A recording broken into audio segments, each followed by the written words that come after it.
Nobody else out there, so we can get started, I think. Thank you for coming. I think many people may have met me. I'm Mrs. Dutton, I'm the superintendent, and Cuthbertson, our principal. And we want to give some additional information for families so that they are able, could you just hear me in the back? I just want to make sure. Is that loud enough? Okay. We just want to allow you to make an informed choice about a plan for return to school. So we provided some information in the packet and in our slideshow that would allow you to make a stronger commitment to whether you would be opting for a virtual learning plan for the fall or on-site reopening. And the first thing I want to do is thank a variety of people that helped to make this happen. Clearly, Mr. Cuthbertson, as early as Tuesday, this gym was actually full of a lot of construction equipment also that was moved, tables and things from the cafeteria because we're moving equipment out of classrooms to make space for students. So very quickly, people got the room ready and set up some of our new technology, and we're using those items to be able to share externally as well.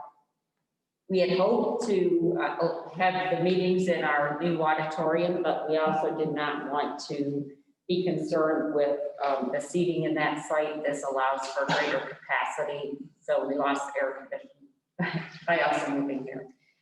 So thank you for coming, and we want this to be interactive and ask some questions. There have been some things that we get a question on, we know it's on another slide, so we might wait until the text is up to add some clarity for you.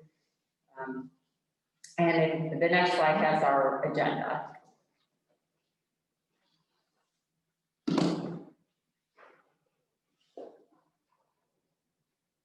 So I wanted to go over what was in the yellow packet, what made reopening possible at PCS when it's for students, when it's not necessarily possible at other schools, and what a typical day would be for K-5, typical day for K-12, take you through some images and new concepts we have happening for 6-12, and allow you some question time.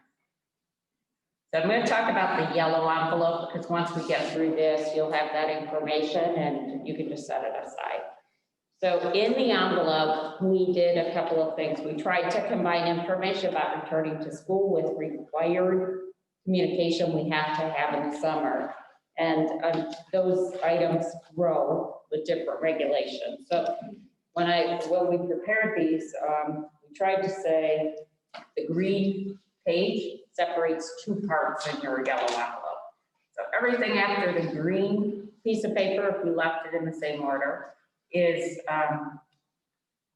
required notification. So these would include our Title I notification for parents because we received Title I funds, a letter from Mr. Cuthbertson, our free and reduced lunch application, student privacy notice, information about dignity for all students, and a technology release form and handbook form. So in front of the green paper are some things we hope that you will return to us either tonight, if you know, or we're hoping by next Thursday, because we need to take some next steps in planning.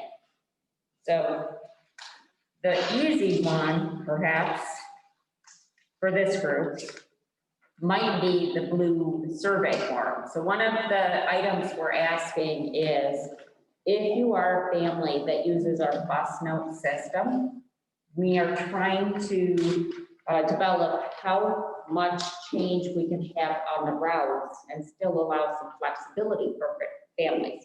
We allow bus notes to come in during the day. We allow them to come in that same day, sometimes when a student returns from an appointment.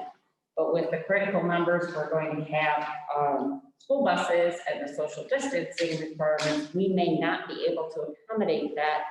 We're trying to develop an understanding of how much of a commitment parents could make with a pattern of schedule, so that we can continue to develop those routes, make sure that we don't have to add 3 students to a route all of a sudden and there are no seats. Some parents don't use our bus note system. If you don't use the bus note system and it doesn't apply to you, it still allows us to know we got feedback from a parent, because we'll follow up throughout the upcoming week. If we don't see forms, we'll send out some reminders.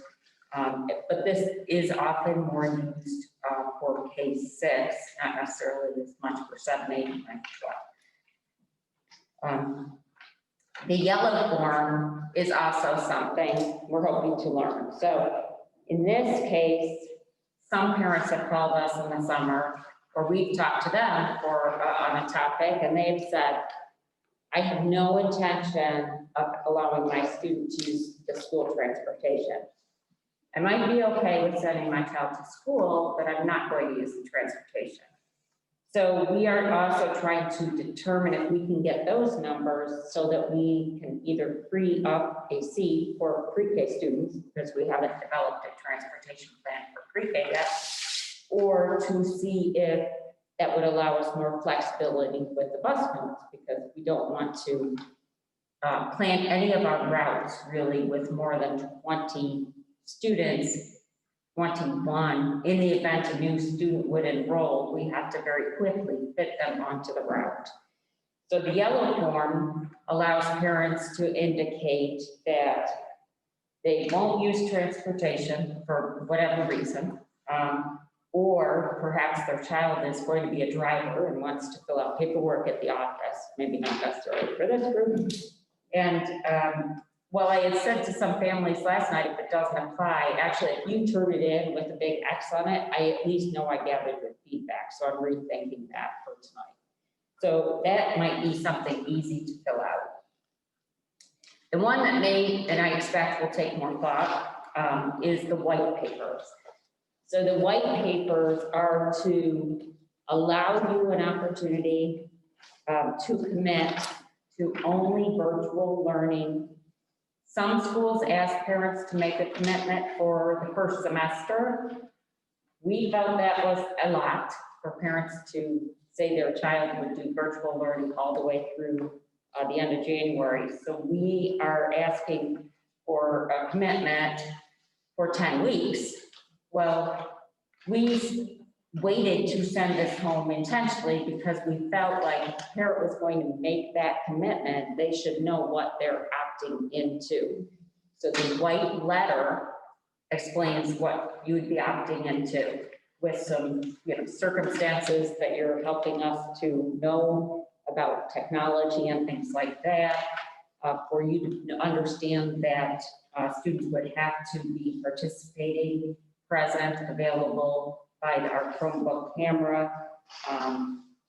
That if we see the student struggling, we may recall this contract by saying it's not working, come in, talk to us, can we make a change? Do we need to do something different? Because we have to report attendance and we have to report progress as well to the state. So we don't want it to be a situation where someone chooses virtual for 10 weeks and we stop monitoring them. That's not how it would be. So those I understand will be a family conversation, but if a family knew, and we're here this evening, but already knew the decision they were going to make, they could indicate on the form and return it to us. And that form allows us to make sure our class sizes, though they are currently balanced, the balance is based on all students returning to the building. So if a certain grade level had more students opting for virtual, we might do something different or offer an additional elective. So that would be helpful. We're hoping these things come back by next Thursday. We want to make that easy for parents and not have to enter the building. So we placed a drop box outside, much like we did for the budget vote.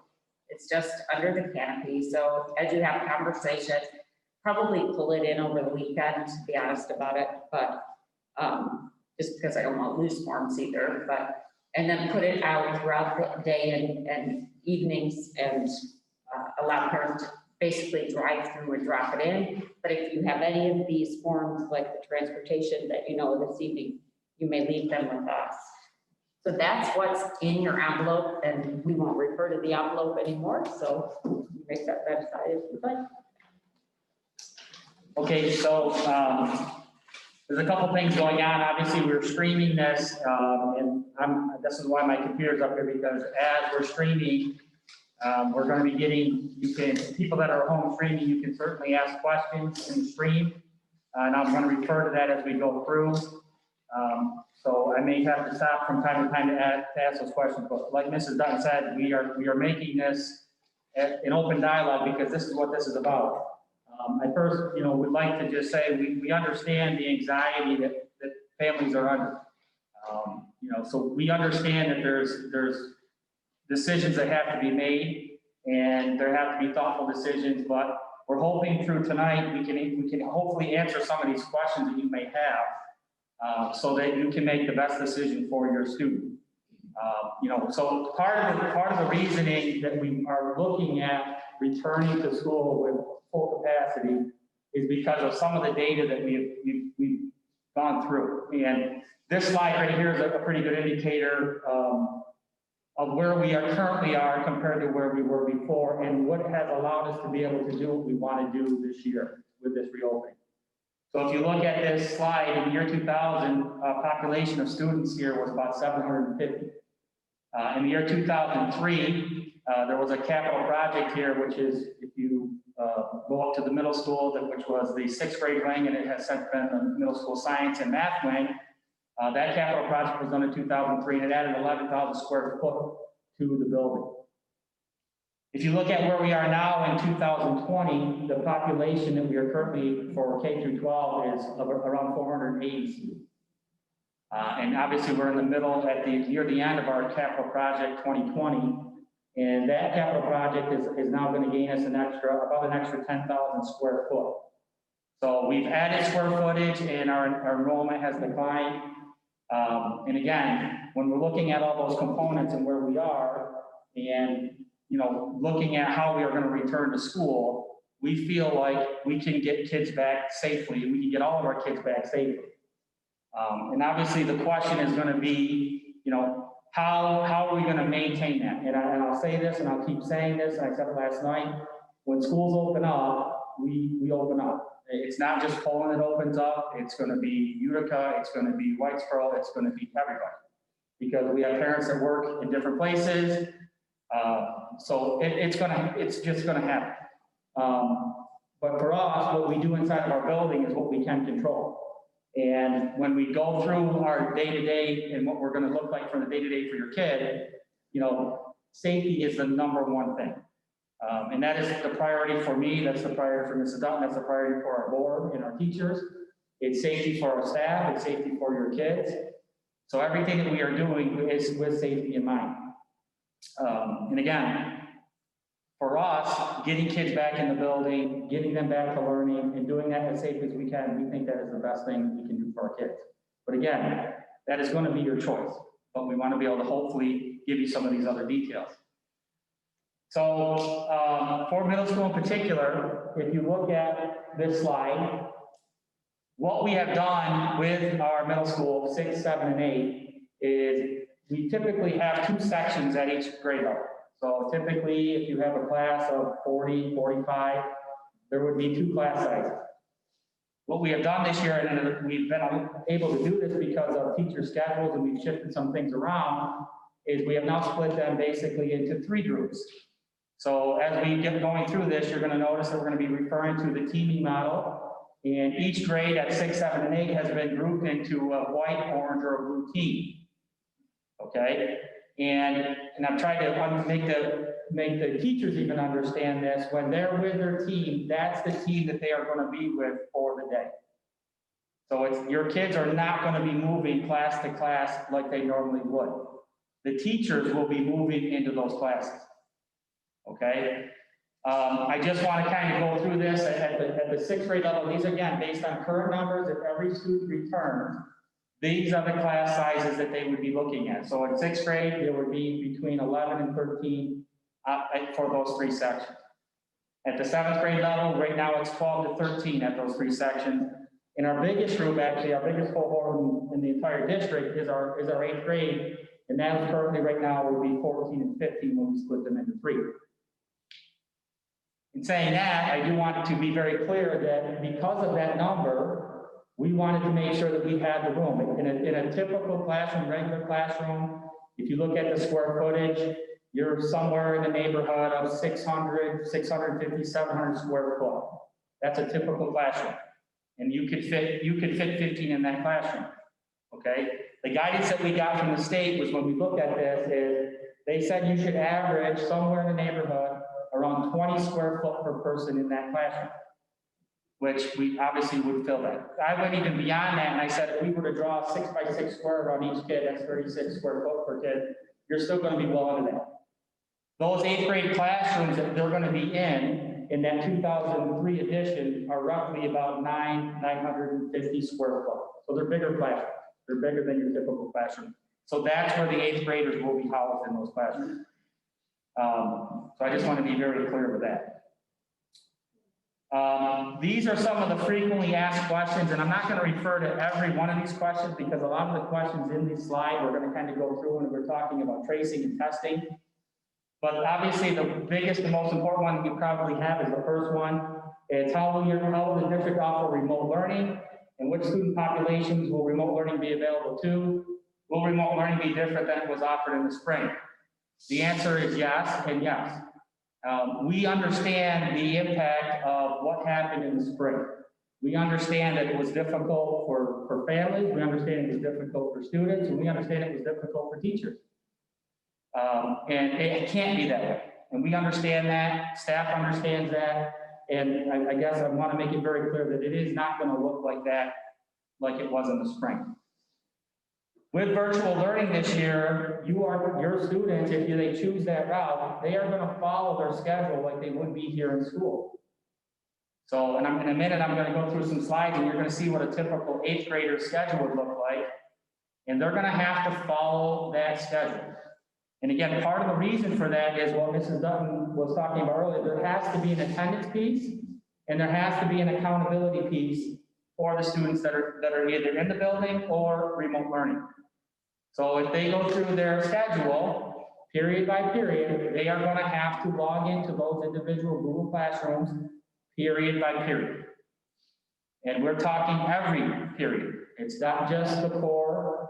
It's not just their fun electives. It's phys ed, it's art, it's music, it's everything. And again, that's the accountability piece that the state has required school districts to have. Okay? And again, that's the choice that you are going to have to make. One of the questions here that came in from the chat already was that exactly that is, you know, will it look the same? And then the other question was, will online education be available all year long? Mrs. Dunn referred to the 10 weeks. That's just a commitment to start. If that's what you choose to do for the whole year, that's what you do for the whole year. That's the choice that you have. And if you can make that commitment now because you know that's where you are, that is also helpful for us, just so we can again, for the balancing. Yep. So, the other question I think that we don't really touch on in the slides is, the next question is, how will district address remote learning for those students with disabilities, or ELL students, homeless, etc.? If your student has an IEP, we have to follow the IEP, whether they're in the building or they're remote, we will give those the services that are on the IEP. That is a mandate, we cannot get away from that. So those services will still be applied whether they're here physically or they are remote. And again, that's part of the other reason why the scheduling piece has to happen. If your student, for example, has resource, the resource would happen during the resource period like they would be here in school. Okay? Some of these other questions we're going to kind of go through, but most of the other questions that we've been getting have been dealing with testing and contact tracing, so we're going to kind of go through those, but those are kind of hit in these next couple slides. So one of the new requirements that came out when the governor indicated that schools could reopen was that they had to talk and present information to school communities about testing sites and also talk about contact tracing. So a lot of our slides address those to meet that obligation. And those, as you see, as we move to the next one, would be updated as more information comes to me. So on Wednesday afternoon, before yesterday's presentation, I received information from the Department of Health to help present information to all of our Herkimer County schools about where specific locations are. So right now, this Department of Health had recently talked about a student would need a diagnostic test if there was a concern for a possible case. So there are 2 other types of tests, but they are currently not as accurate. There's 3 locations they shared with me for testing, but I also learned that there are others, and parent last night added some more to my list, but Bassett is one. That has a cost. I don't know what the cost, so that's why there's a dollar sign. Primary urgent care in Herkimer. Apparently some pharmacies are. Last night I learned some of the Well Now clinics are, and Griffiths Air Force Base in Rome, that one is free. But you know, if you had a question about site testing, you would want to make sure that you were getting the right test. It certainly would frustrate me if I thought I was going to get a test that might help my student return to school or indicate that they were healthy, and I got the wrong test for allowing some return to school. So the other part of it is we will work with the contact tracing and very closely with the county. So if we have a concern for a possible COVID case, we would be contacting our local health department. And when I say we, it would be our employee, Mrs. Ozai, it would not be Mr. Cuthbertson or I. It would be someone in the medically trained to do that. And they would be indicating symptoms, answering questions from the health department, and those responses and the conversation with the health department would guide what actions were taken. We can assist with that process if there's a need. You know, we really recognize that if we have a concern, in addition to contacting the Department of Health, the first thing we're going to do is try to reach parents. So it's a good opportunity for me to remind parents and guardians to update any information if anything has changed. You know, certainly of all years, we really want to be able to reach you. So student is suspected of possibly having or showing symptoms. We don't know what the symptoms suggest. We would be calling home, calling the Department of Health as needed, and we would be guided by those actions. If the parent supplies the contact information and information for mailing and so on, the school may not need to even become involved at that point. But if there is a safety obligation and family can't be reached, we may be required to provide those details to the Department of Health. The other part of this is the schools have no part in notification to families. So if a student in your child's classroom had symptoms that presented as if they were COVID, or even if the student ended up being COVID positive, we will not and cannot notify parents or families or other students or employees. So that notification has to be done by the Department of Health. And I think that's a challenge. I know from my experience, even as principal superintendent, we understand when we're dealing with student issues or discipline, parents want to know, information about what happened and aspects of another student, and it just is privacy issue for discipline as much as it is for the health information. So we would need to be telling a classroom teacher if we knew the outcome. Mrs. Ozark may. I don't know how that communication will go, if it'll go to parent first or jointly to the school, but I may not know. But I don't want employees to ask me or to think that I would have that information. If I did, I could share it. So we're trying to caution them about just because a student went with symptoms to an isolation room doesn't necessarily mean that they're going to get any more information than that, unless it comes from the Department of Health, or unless we make a decision based on what we know to close the school for some reason. And just to kind of to clarify that, because I know there's a question out there too, the screening piece is a big piece, obviously. In fact, we are asking, and obviously we're going to do our part here, but parents have to be a big part of the screening piece. The CDC, the recommendation, the guidelines that they put out, they're not recommending the school do that at all, although the Department of Health has said we have to do some of that screening. Because again, if the kid is not screened at home and has a fever, it could be too late. They get on a bus, they come in the building, whatever the case may be. Obviously, let me back up. They're not coming in the building because before they come in the building, we will do some screening here as well. So as you see to the front here to the TV is one of the measuring tools that we're going to be using as far as screening. The kid would put their face in, they get their forehead, they would take the screening. And then obviously, if it shows up that it's over the 100.4, then the student would be going to that isolation room. And that is really what they're telling us that we need to do. Beyond that, there is some other questions that will be asked about, other symptoms that could determine whether they have, possible exposure or not. And I guess that's the other thing that I want to be very clear on is, with virtual learning and in-person learning, as I've had discussions with staff, we're going to have that. We're going to have kids or families that have been told by the Department of Health that we've had possible exposures, possibly, and that they're going to be quarantined for 14 days.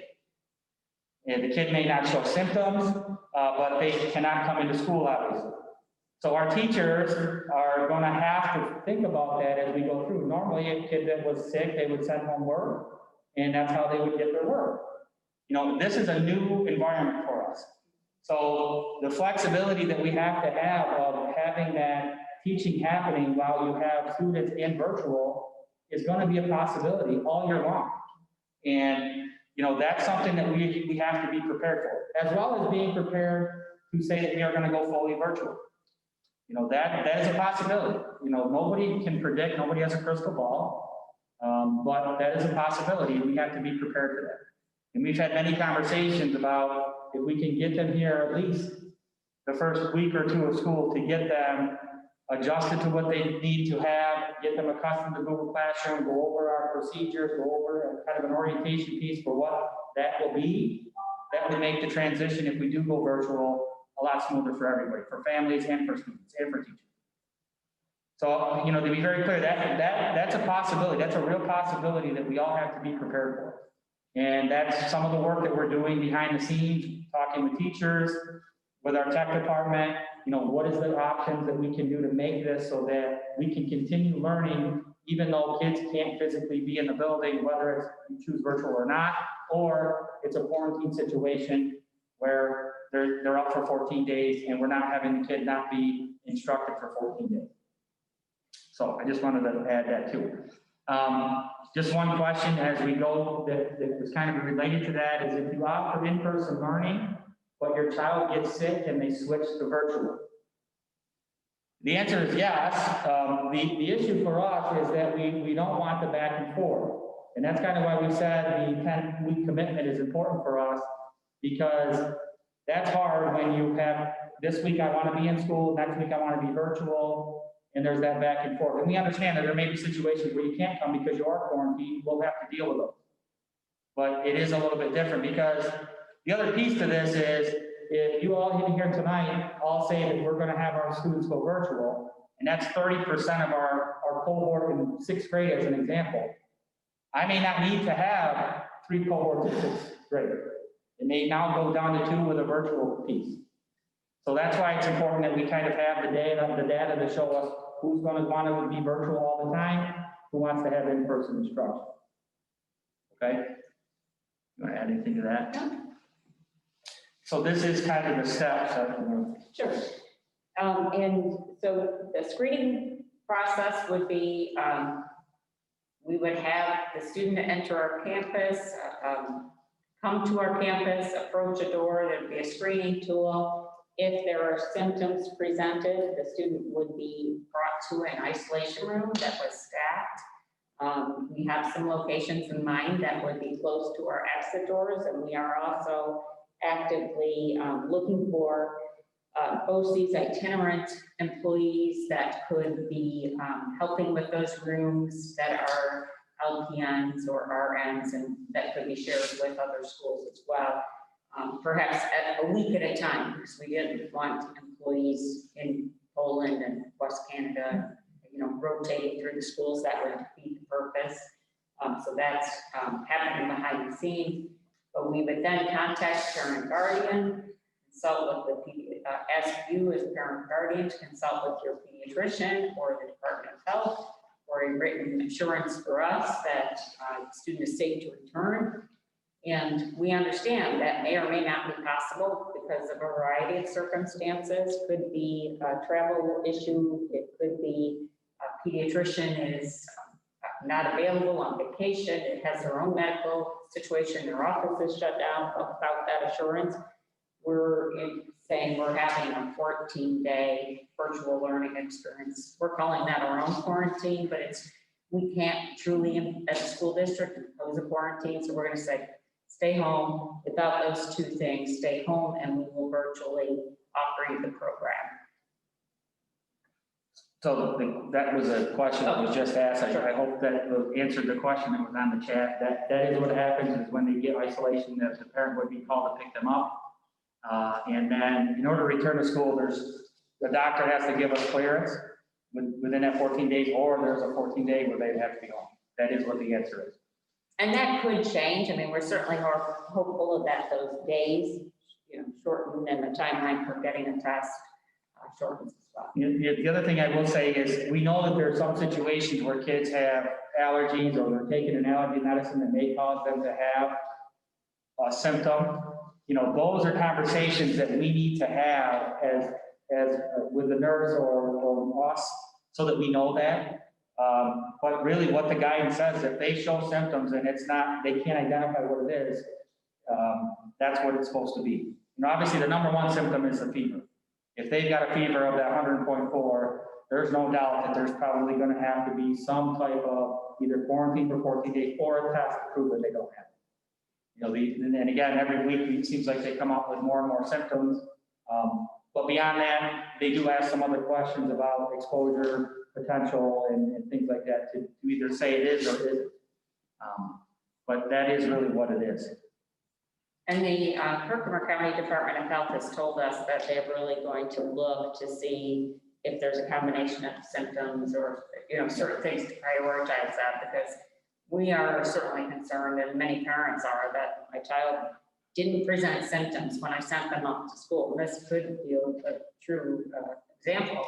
Starts to present symptoms during the school day, or they may not have issues that suggest COVID, but a ticklish cough or, elevated temperature because they've been wearing a mask. And so we hope those things are refined so that we're not sending students home all throughout the day and all throughout the year. So the next thing here is the mask protocol. And again, the guidance that was given to schools was they wanted to have 6 feet in the classroom, separate social distance to the 6 feet. And the guidance did say that if you had 6 feet and then the teacher was instructing and kept that 6 feet, that the students could remove masks. But they also said that districts have the option or the authority to say that we're going to wear masks regardless of the 6 feet. At this point in time, I know that this could be a hot button topic with some, a political statement for some, but for us, this is about safety, and this is about safety for your kids, and it's about safety for our staff. But this time, we are going to require the kids wear masks throughout the day, whether we have the 6 feet or not. In saying that, we will be giving them mask break throughout the day. In fact, this mask is driving me nuts. It's a new mask. It's uncomfortable. I mean, let's face it. It's not comfortable. It's not going to be comfortable. It's going to be different for people. It's going to be different for kids as they're learning. But at the end of the day, this is about safety, and the science says that the masks work. The masks greatly reduce the transmission. And that's what we have to be thinking about when we're having kids in school, when we're having staff back in school. We need to be as safe as we possibly can. As things progress and we see how things go, we can always look at that. But to start, this is how we're going to start. And I know the question is coming, what happens to the kid that doesn't wear the mask? And that is the question. That question has been all the way up to the Commissioner of Education, and the answer is, we don't know. But for us, we're making that part of our code of conduct, really. If we're saying that we're going to wear masks because it's a safety issue for us, then we're going to wear masks. Now, we also understand that there could be situations where students have difficulty with that, especially our younger students. Maybe it's a sensory issue.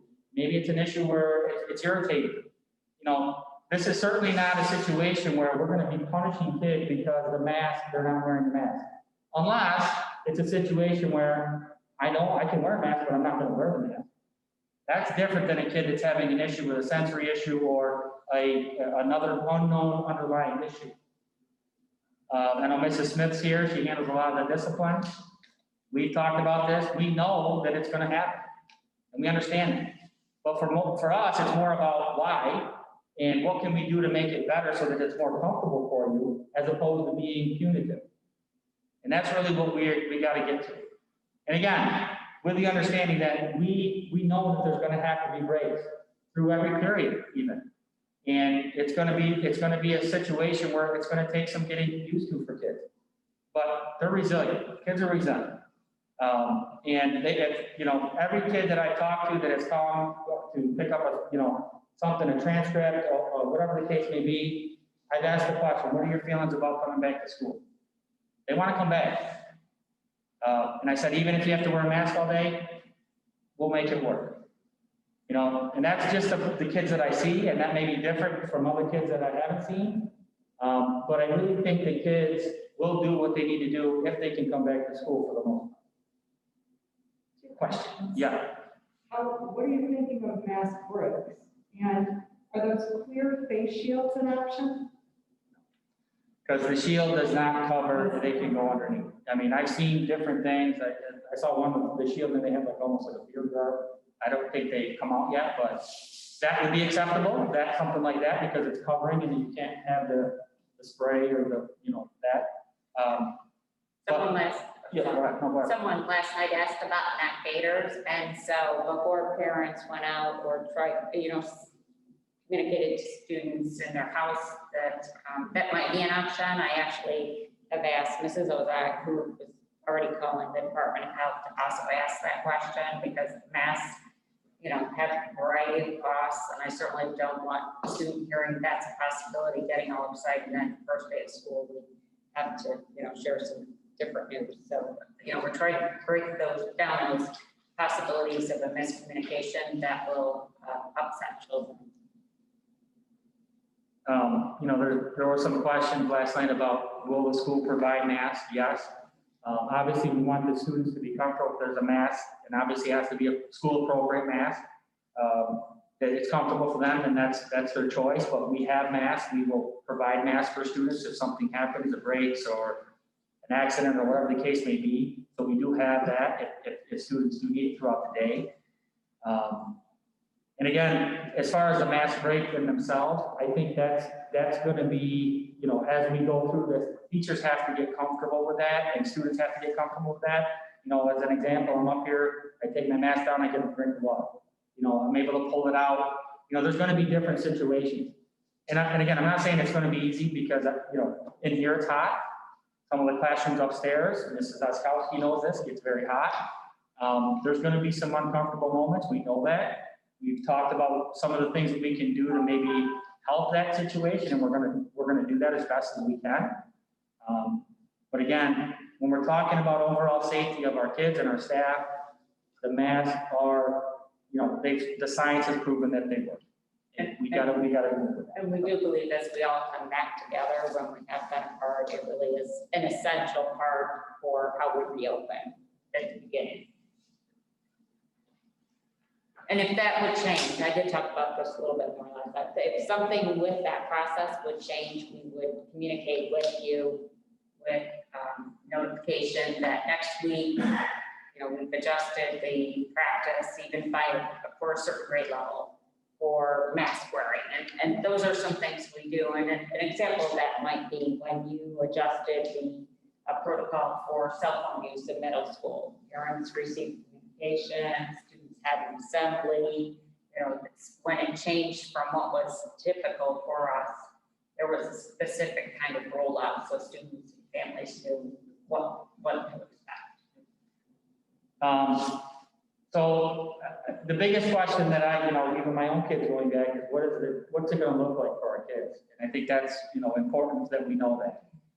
So to talk about a little bit about the K-12 day, things that you wouldn't normally think of are things that we have to think of when we're talking about coming back. So arrival and dismissal is an example.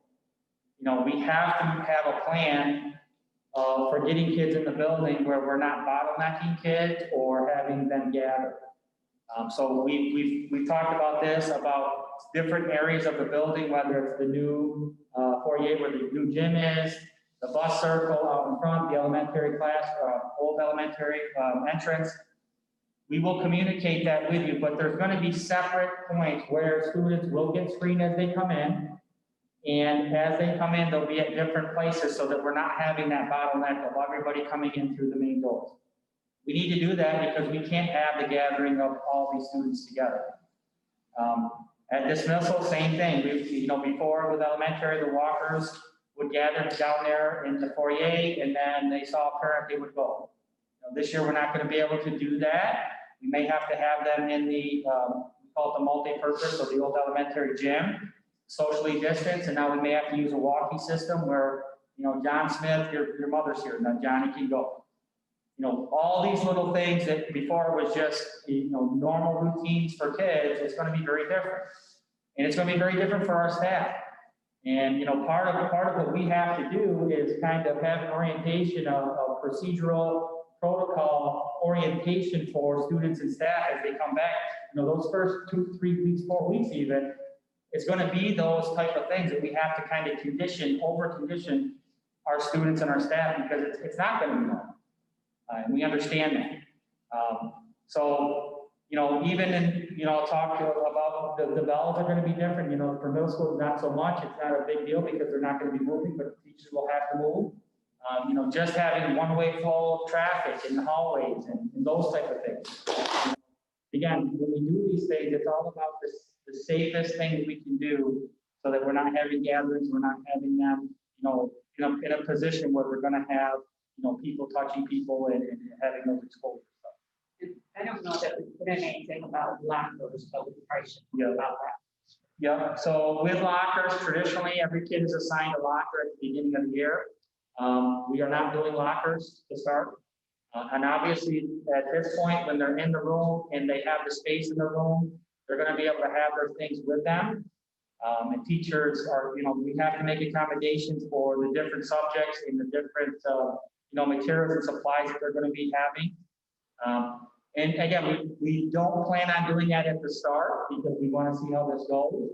But as things happen and as things roll out, and obviously winter comes when you have boots and coats and things like that, there could be a possibility that we do lodge. But right now, we're not doing that because again, that's one of those things where at the beginning of the day, if you have kids congregating, that's where a lot of the, to be honest, where a lot of the things happen that shouldn't be happening, right? So we want to avoid that. So some schools, I think, are actually eliminating use of backpacks and things like that. We have not moved to that place, but we also want parents to know that if a student in 6-8 comes with a fully packed backpack, they'll have to have that a place for that in the room, and the students may or may not need everything in that backpack. But also for students in 9-12, at least for September, if they come with a fully packed backpack, they might be carrying that around throughout the day. So, we're trying to give some information so you can help transition your student as well. If they're a student who likes to have a lot of belongings with them during the school day, this might be a challenge for them. So this is kind of the day. I'll just talk about the bullet points and then I'll kind of show you kind of a mock-up schedule of what an 8th grader, for example, would look like, their day would look like. So specials with the exception of PE. So we're talking arts, music, those type of specials. They are going to start in September in the classroom. And again, we're kind of phasing this in. We're going to see how these things go. We're going to build our procedures, our protocols at the beginning of the year. And as we get comfortable with those and people start to understand how things have to happen, then we can look at, can we move them a little bit more? Obviously PE is a little bit of a different animal. PE here will happen in our gym space. The regulation for PE is anytime you're doing anything where you're breathing heavy. So those aerobic activities, running, soccer, basketball, those things where you're breathing heavy. There needs to be a 12-foot distance between kids. It's not 6, it's 12. And I will say this, just in particular with my background in PE, this is a difficult one because it's not going to be your traditional PE. The kids are not going to be able to come in and have a full-blown basketball game. We have to limit the sharing of equipment that the kids are using. It's going to be very different. And I've had conversations with the PE staff. They understand what that is going to be. There's going to be more of those anaerobic type activities, flexibility activities, knowledge-based activities, game strategy activities. I've encouraged them that anytime we can get outside, that's what we should do. And again, I've encouraged all of our teachers to do that. Whether it's English, math, science, get outside and do the lesson because you can socially distance, maybe get their mask off, have a lesson outside, get them some fresh air. We have to think outside the box with some of this stuff. And we've encouraged that. So, that's something that we're going to try to do. And I think the PE staff is on board with that and they want to do those things. The question we had last night, are they going to have to wear a mask in PE? Well, no, if we can socially distance them and be outside, then that may be an opportunity where they don't have the mask. But if it's a situation where they're inside and it can't happen, then they have to wear the mask, but they're going to be doing some of those other activities where they're not going to be breathing as heavy. And again, it's different. It's very different. At this time, we can't offer a traditional band and chorus. Our chorus the past couple of years has been very big. 30 to 60 kids in some cases. Obviously, you can't do that. Again, the singing, the blowing of an instrument, it's not recommended at all, honestly. But that doesn't mean that we don't want to try to do some of these things on an individual basis. And as we get going, again, as we go through the year and we see how things are going, those things may be going and coming into play for us. The other big piece of this, knowing what I just told you, is the movement breaks. These are going to be important. Again, I have a hard time thinking about my own kids sitting in a class for 6 hours a day, just sitting in class.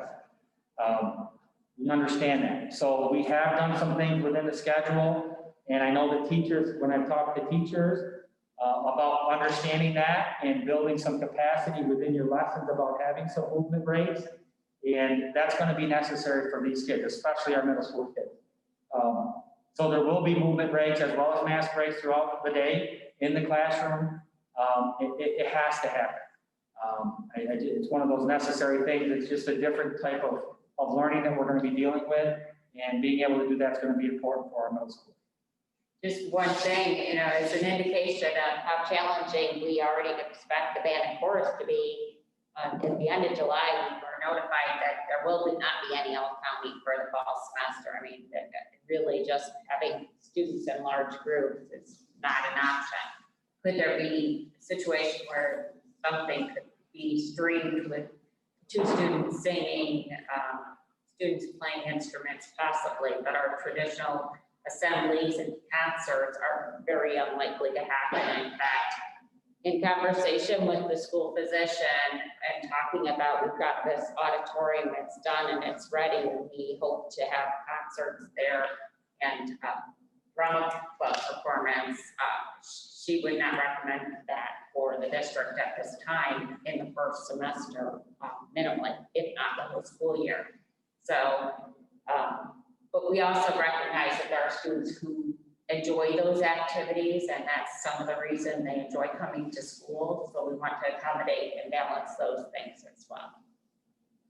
So here's just a model of 8th grade. This would be our 8th grade teaming model, and you can see at the top here, this would be 8th grade blue team, and then the middle one is 8th grade orange, and then there's a third one at the bottom. You can't see it on the screen, but there's an 8th grade white. What I do want to point out, obviously you can see as they go through the day, I want to kind of draw your attention to the end here where it says period 9. And this is, again, currently what we are planning is that we will end the school day for our students earlier than normal. Again, nothing is set in stone, but again, I've had many conversations, we've had many conversations about this, knowing that this is going to be a different type of year. And, you know, again, students in mask all day, we have a long school day. Can we do something? This is going to be a funky year anyways. Can we do something that's going to be, you know, get our kids out a little bit early, but also at the same time, provide an opportunity for our teachers to have a period where we could have professional development. We can use that so that we can look at curriculum as a whole district. You know, we have some very talented teachers here who have a very high skill set when it comes to digital learning, as an example. And, you know, the only way that we could be able to offer that type of PD with our own people in-house to our other teachers is if they had a common time to do that. And it's very difficult to do that in the K-12 building. This allows us to do that. It allows us to have that professional development, allows us to have those collaborative discussions about curriculum, and it will only help us as we think about online learning and online assessments and developing those type of things along the way that we know that we're going to need throughout this year. And again, this is not set in stone. This is currently what we are looking at, and part of the reason of the paperwork that was handed out tonight is going to help us make and determine if that's going to be the final decision for us as we move forward. No.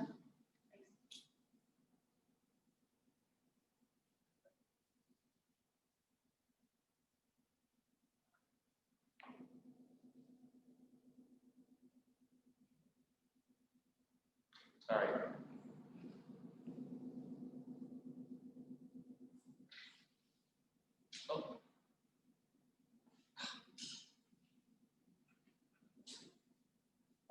So the next thing, if I try this, my mouse isn't working.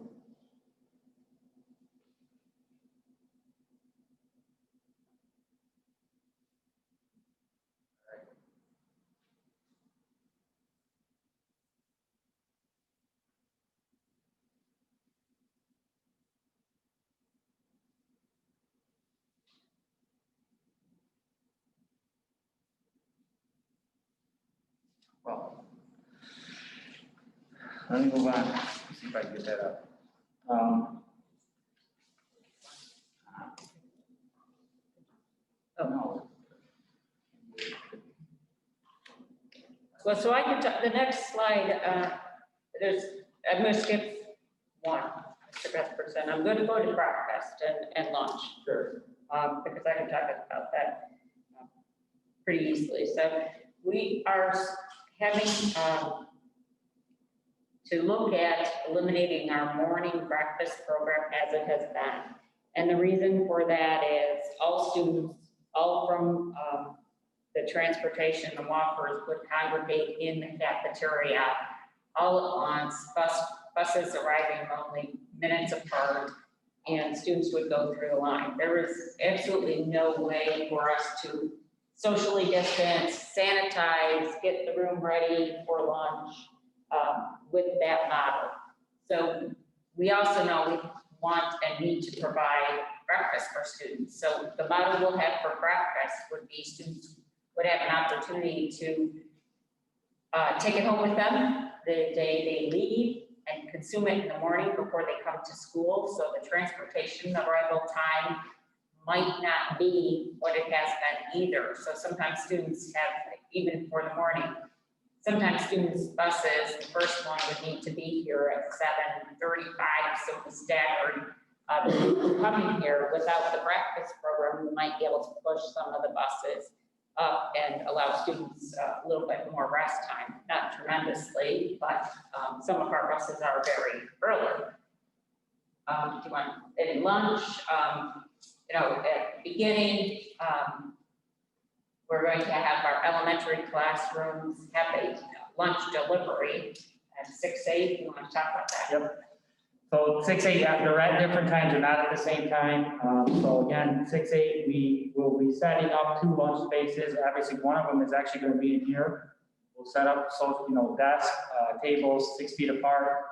So we'll be able to spread out our 6-8 students here and then in the cafeteria. The other thing we will have to do is make sure that we spread them out as they go through the line to have their choice for the food. And then once they come in here, we'll probably actually set up more than 6 feet, just to be honest with you, because we'll be able to do it with the number of students. They'll come in here, it will be supervised. Again, it's not going to be your typical situation. You know, I can't tell you how many, middle school, and I've done this myself a couple of times with recess. You know, that was the highlight of most of the kids' days, is they would scarf down lunch for 10 minutes, and then the last 20 minutes, they were in here to play mat ball or whatever it was, and it was amazing to see the interactions the kids had. Obviously, we can't do anything like that to start. And again, these are, I said this last night, this is a living thing. You know, every plan that we make, there's nothing set in stone. We're thinking about safety to begin with, but as things go, things are going to change, and this is like a living thing that's going to keep growing and keep living, and we make adjustments as we go. Same thing with our high school lunch. We'll be doing the same thing, but at a different time. We'll have to sanitize the tables, get it ready for that lunch period, and we do the same thing with that. So I do want to kind of show you, this is kind of what I was talking about at the beginning. Each classroom will be designated. We will put these up above the door so that the kids will know. They will get their schedules. You know, honestly, the scheduling piece is almost done, if not completely done, for middle school, high school. We've got some tweaks to do with the high school, but for middle school, most of the schedules are done. I want to talk a little bit about that because with everything else that's going on, we also this summer migrated our computer system. And when we do that, all the passwords for all of the Google accounts that all of your kids had have to be reset and be done. So one of the biggest challenges we're going to have at the beginning is having those students come in and log on to a district network computer. It can't even be a Chromebook. It can't be a Wi-Fi. It's got to be a plugged-in desktop computer. And the student would have to come in, put in their username, and then they put in their password twice, and it would reset that password. They would still have all of their things. It's just when you migrate it, you have to reset your password. So we've had some discussion about what that will look like. You know, middle school, we think we can get it done relatively quick when they come back to school. We've also had some discussion about having it done before that. In fact, you know, if schedules are ready, and we anticipate that we will have them ready by the end of next week, if not before, and we would obviously communicate that they're ready. You know, students could then come here. We talked about putting some computers out here. So when the students do come in to get their schedule, they can go over to a computer that's hooked up, and we would kind of walk them through, reset their password right then, so they'd be good to go before they even, you know, come in the door on September 8th. So we've got some logistical things that will work out with that, but obviously we will communicate that when the schedules are ready. And if that happens and you have time to bring your student down, we can certainly get them their schedule. They will know what they're dealing with when they come in the door on that September 8th. But we could also have that password reset done so that they're ready to go when they first come into the building on that day. I don't want to interrupt you. No, go but, ahead. you know, the purpose of the signs is really, they're almost for 6, 7, 8. There won't be a Mrs. Zakowski's room.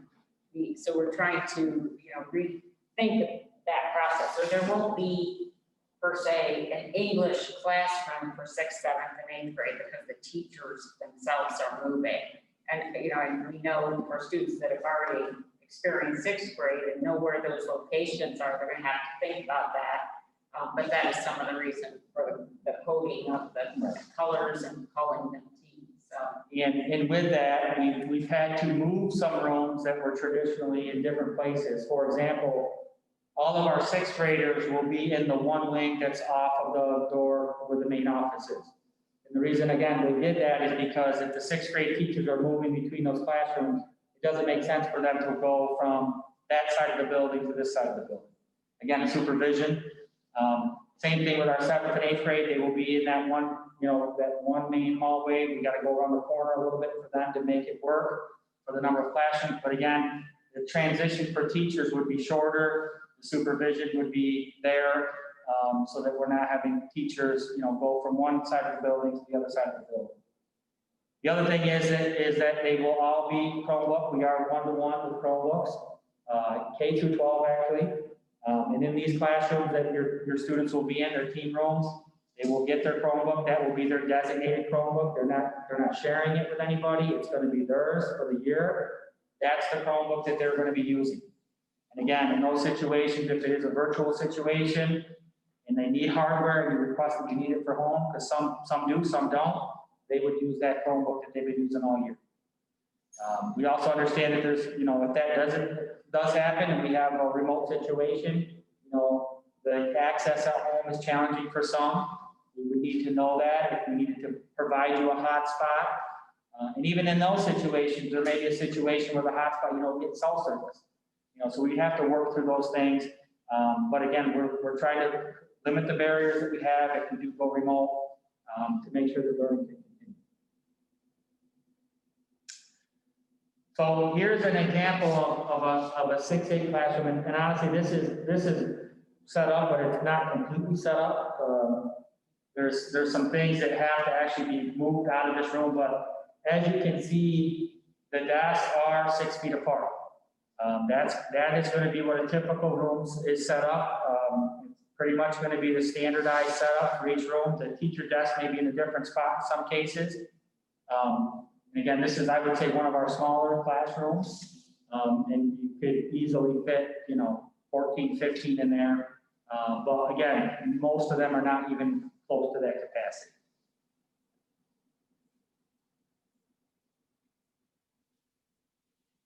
So I'll take questions. If you want to take questions, and there are some questions, I believe, on the chat. Is there any questions about anything we went over or anything we didn't answer yet? What? Can they bring any hand sanitizer, or you're gonna provide any sanitizer?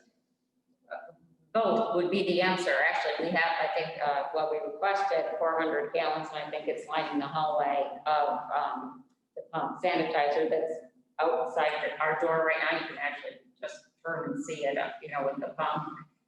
And our classrooms, you know, will have paper towels or things to make sure students are using a safe process when using the hand sanitizer.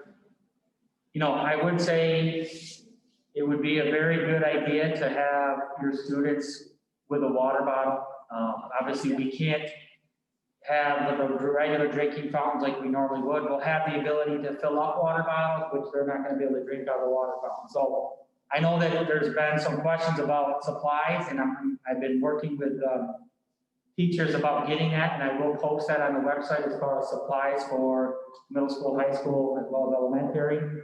But I would say, certain things right now, like hand sanitizer, if that's something that you want to have them bring, yes, we will have it available here. A water bottle is always good to have. Just something that that they're comfortable with. Those type of things. Obviously the standard things, I think we're going to be your pencils, your pens. I mean, certain teachers will have folders now. I'll get that information out as soon as I collect it all. And again, if you don't have that stuff for the first day, it's not a big deal. I know people want to be prepared, but again, in perspective of everything, it's about getting back in the building, getting them comfortable, making them feel secure and safe, and then the learning will happen when we do that. So there was a question here, will there still be individual instrumental lessons with Mr. Brown? So I think we kind of talked about that a little bit. We're going to try to do some things, but again, it's not going to be your traditional, because the other thing with this is by creating more sections, Mr. Brown has to pick up more sections in the elementary level. So that flexibility with even his instrument schedule is going to be limited. But we still want to try to have those things happen because again, we know that those are important for kids and we're going to try to do the best we can.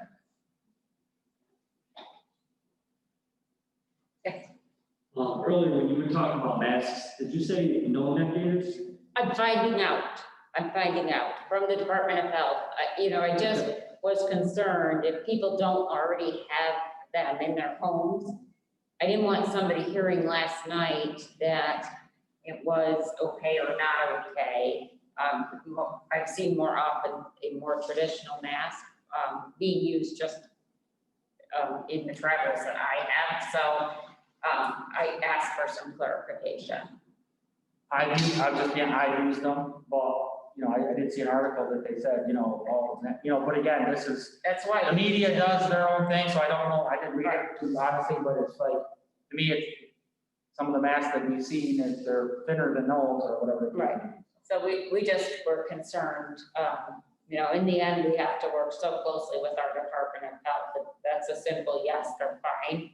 Let's alleviate a lot of concern and know that they'd be then obligated to tell us that the guidance has changed. But to leave that out there without some kind of assurance and think a student would be comfortable and that was allowable, I just didn't want to set mixed messages. So thank you for asking. Can the desks be used for storage, or are these like high school desks that don't have storage? No, so yes, they can be. Yeah, if they're in that, so some of the classrooms are set up, and in fact, we're gonna try to move, especially with our students that are moving. That class that was set up was a class that had those type of chair desk in there, and they actually take up a bigger footprint. There's some desks out here in the hall. We're gonna try to accustom them as much as we can with that, so they have a little bit of storage with them, because we know that they're gonna be in that room. And the desks you showed do have a rack underneath, but you got those items, but so either process could be used, but. So, but we do believe we have enough desk type with chairs, Or they can move in and out, have a little bit of wiggle. The other ones that are fixed don't allow for some of those things. If you like to sit close or sit farther away from your desk, it doesn't allow for some of that with ease, so. The group that they're in, say they're in the blue group, so they're with that group of 11, 13 kids for the whole year, or are you gonna maybe mix them up each semester to get them to interact with the rest of their classmates? So honestly, it's a good question. Right now, that's how we started it. And again, I think, like I said, this is kind of a living thing. And we don't, I see that potentially going both ways. It could be if you have a friend in there, it's great. If you don't have your friends in there and something happens, so we know there may be some of those situations, and each of those situations will be handled, on those case-by-case basis. The But that's a good point. I didn't think about that honestly. I was just, but it's a good point. We may have to look at that. But the whole idea was that we were trying to keep, as much as we can, this group with the group that they're with, so that they're not having those cross exposures. Because the bigger piece for us is the contact tracing piece. If there is a potential exposure, and the Department of Health calls us, we have to say, they're gonna ask us, who were they with? How were they with them? How long were they with them? What other situations? We've got to be able to provide that information. But, it's something I'm certainly not against doing something like that if we can do it. Right. But I will be honest, how we split them up is based on their language for 7th and 8th grade. Okay, because that was the one subject that's really different for our kids. 6th grade, a little different, okay, because there's not a language piece there. But 7th and 8th grade, it's really based on their language. For example, if they take American Sign Language, and other kids take Spanish, that's how we kind of split them up based on their language. 6th grade was a little different. It was more of the traditional, let's try to get balance and do it that way. And, I would say, just to emphasize, because that didn't come up No, in a lot of our conversations, but there are some things where we certainly know that it may be necessary for a variety of reasons, issues, or things we didn't foresee. And we also probably are expecting in some cases that as we enter cold and flu season after the 10 weeks, that it's very possible that, schools in our region or our region could be all virtual. So, but at what time we return to school, we would certainly want to make sure that we examine the needs if that became the case. So there's a question in the chat. It says, how will busing work if an alternate drop-off is used for certain days? And I think you touched on this at the beginning, but maybe it's important. Sure. And maybe if the parent isn't at this meeting, we will be mailing the packets of the yellow folders tomorrow. We were concerned that waiting one day might allow us to deliver in person if a parent was able to attend tonight and could not attend last night. We did allow some flexibility when we saw that we wouldn't exceed our numbers. But if you get your mailing, or you're certainly welcome to pick up the packet from me tomorrow or Monday. You might get it quicker that way as well. But the blue piece of paper in the packet asks for what kind of pattern of transportation are you able to indicate to us and commit to? It's very possible we will need 5 days notice to change a pattern that you give us about transportation. And we still want to allow changes if we can. So the blue sheet asks, can you tell us a 10-day plan and stick to it for 10 days? Can you share a 1-month plan and stick to it for that month? And we're trying to evaluate what kind of flexibility we can allow without making a situation where we're only transporting to and from a single residence. If we made that decision, we honestly wouldn't need any information from you at all. We would just, our routing would be done and we would have the answers about these arrival time and dismissal time. We're trying to allow some of those flexibilities that a lot of schools and districts don't build into their transportation program that have been historically part of ours. And as much as we can continue to offer that, we would like to. I think you did talk, I missed the question. It says, will Mrs. Ozog be responsible for this alone? Will we be hiring a second nurse? I think you talked about that. So we have asked for actually multiple shares through a BOCES model with other districts in our region. And we have also reached out to other schools to see if they would have some shares that would support this process. We clearly do understand that Mrs. Ozog is not going to be able to supervise all these areas at once. Some schools built into their reopening plan a specific use of a trained aide to supervise the isolation rooms. It honestly, in some areas of our plan, there was an intentional focus to have it be vague because we may have to implement that model, but our preference would be someone from the nursing field. Either of those people would be trained appropriately, so our plan is vague in that area. It talks about they would be supervised setting with an appropriate trained person. Our first hope would be to have Mrs. Ozog, a shared RN and a shared LPN, and use aides as necessary to transition students and things like that.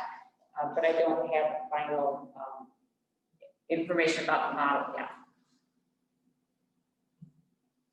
Is that it? If we transport our student to school, where do we drop them off and what's the time frame that you would like them to be here?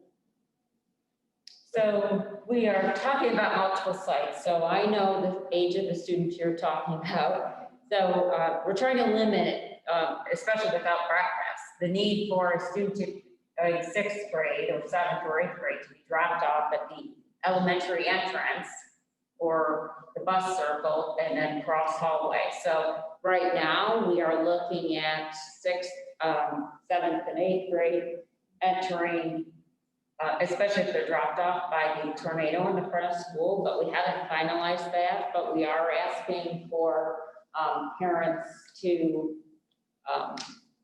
watch for that information and then possibly expect some changes, but to stay close to the arrival time as they can. So perhaps 10 and 8, we don't want, and that doesn't tend to happen too much, where there is a natural stagger up in the front of the building as cars approach, students let out. That flows actually very well, but the difference in the front of the building would be a student would have to pass the screening temperature gauge and things like that. That could create a little bit of an initial bottleneck, but someone would be at that door to make sure that wasn't happening.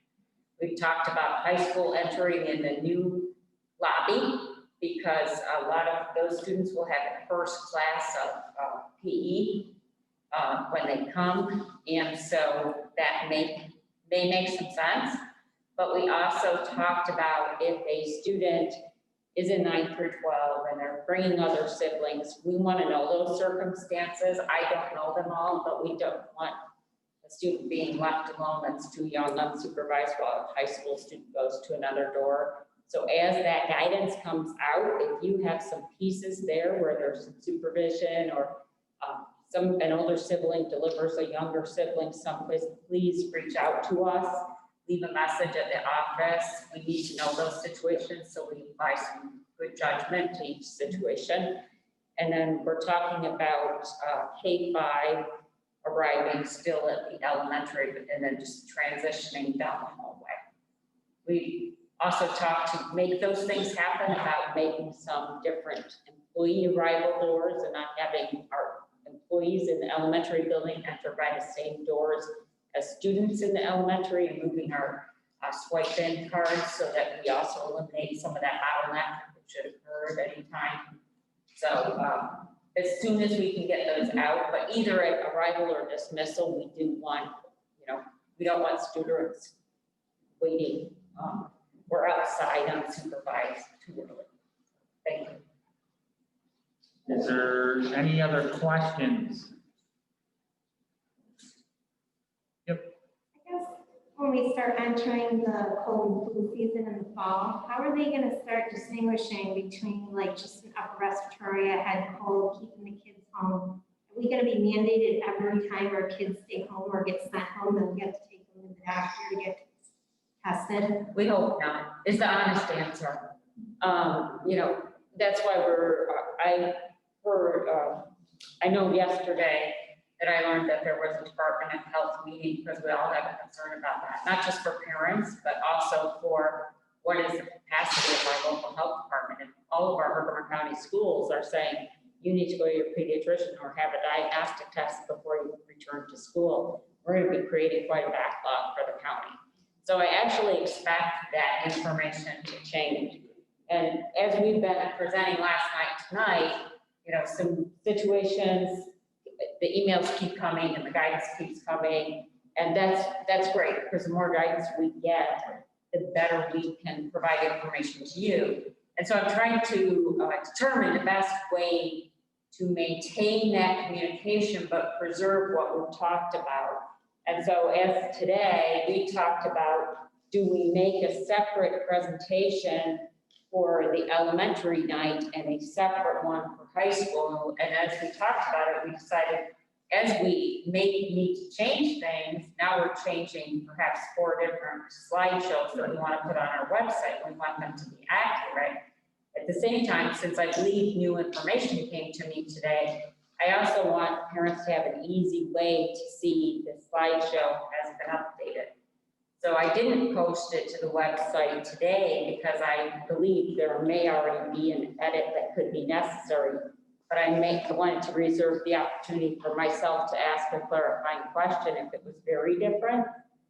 So at this time, what I'm intending to do is to go to that cover page that we have for the presentation. And that would just give you one place to look instead of going on each page to see, and I'll put numbers on the slides before I post it, but instead of saying, is anything different here? And leaving that for parents to look and see if anything has been changed. What I'll do is I will date any changes on that cover page and put something in the announcements so the parent or issue a school message or call if it's very significant, like a change in how the screening process would work. Not a class size number kind of situation, but, and then I will date a number on this page, thank you. The date a change has been made, so you can say, oh, looks like there's been something added, and the page numbers where there's been a change. If that causes me to have to change the format of that first page, I think that's going to be the easiest way for all of us to identify what edits were made from what we originally presented, because we certainly also, it's important for us to have effective communication for parents to say, well, that's not what you shared with us when we came to the school. Why is it different now? And this is every week we get more and more and more. So that's currently my plan. And so we do hope what you said changes greatly, because we do have concerns as Herkimer County that the Department of Health won't be able to handle that volume, as well as employees that may be returning to work in the region as well. There was just a question, and actually somebody in the chat answered it. It says, will the district still be busing to BOCES? The answer is yes. If your students are in a placement or going to, BOCES program, they do get district transportation to those programs. Yeah, we're in the process of calling those different programs, because just as we are considering shortening the school day or different arrival and dismissal times, colleagues and my colleagues and yours in the region and school districts are having the same conversation. I know some elementary schools originally were talking about a 1:30 dismissal. I'm honestly not sure if that was finalized for them. But if we had a student attending a placement at an elementary or middle school with a very different dismissal time, we're gathering that information to make sure that it fits into our bus run as well when we make those final routing plans. Is there any other questions? I just, again, I want to thank people for coming. Again, the questions and the dialogue is very important to, I know for you, but it's also important for us to kind of understand where you guys are at. Again, like I said at the beginning, we know there's anxiety there. And again, whatever you decide, that is a family decision. But again, what we're doing here within our building, we feel like it is a safe plan for the kids, and we're going to do the very best job that we can to keep kids safe and to keep the learning going. That's really the biggest thing for us. So thank you for coming. And if you have questions and you didn't ask and it comes up, just don't hesitate to email us or call school. And we'll answer your questions as we get them. Okay, thank you. Thank you.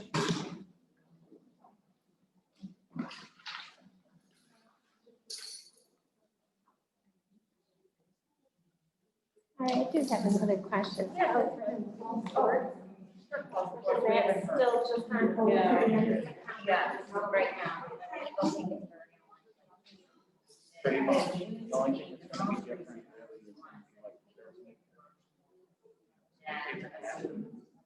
now they can Just just. a little bit more to that. Think that and even come up with what they made a decision about. Done some things. The representative for. Yeah, you know, it's the same, you know, like. So, yeah, it's just, you know, like the hallway. I mean, that's. I mean, my big question is, right? Well, I mean, this will be close to the number.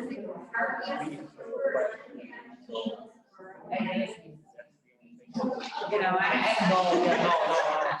If we have questions, it's pretty much the same stuff. Like I said, anything different for them. Oh, yeah. Well, one of the college field, you know, for example, just taking some stuff and credit. No, that's all right. Yeah. Oh, yeah. They might. It just gets difficult. No, that's what we put off. For kids, so that would be okay. I don't mind it. So that's where. How it's. That's it. No, which is why we have. Right. If it's drafted something, I don't want to put it on either. So, yeah, that's, like, I have more fast now than. Yeah, yeah.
There's nobody else out there.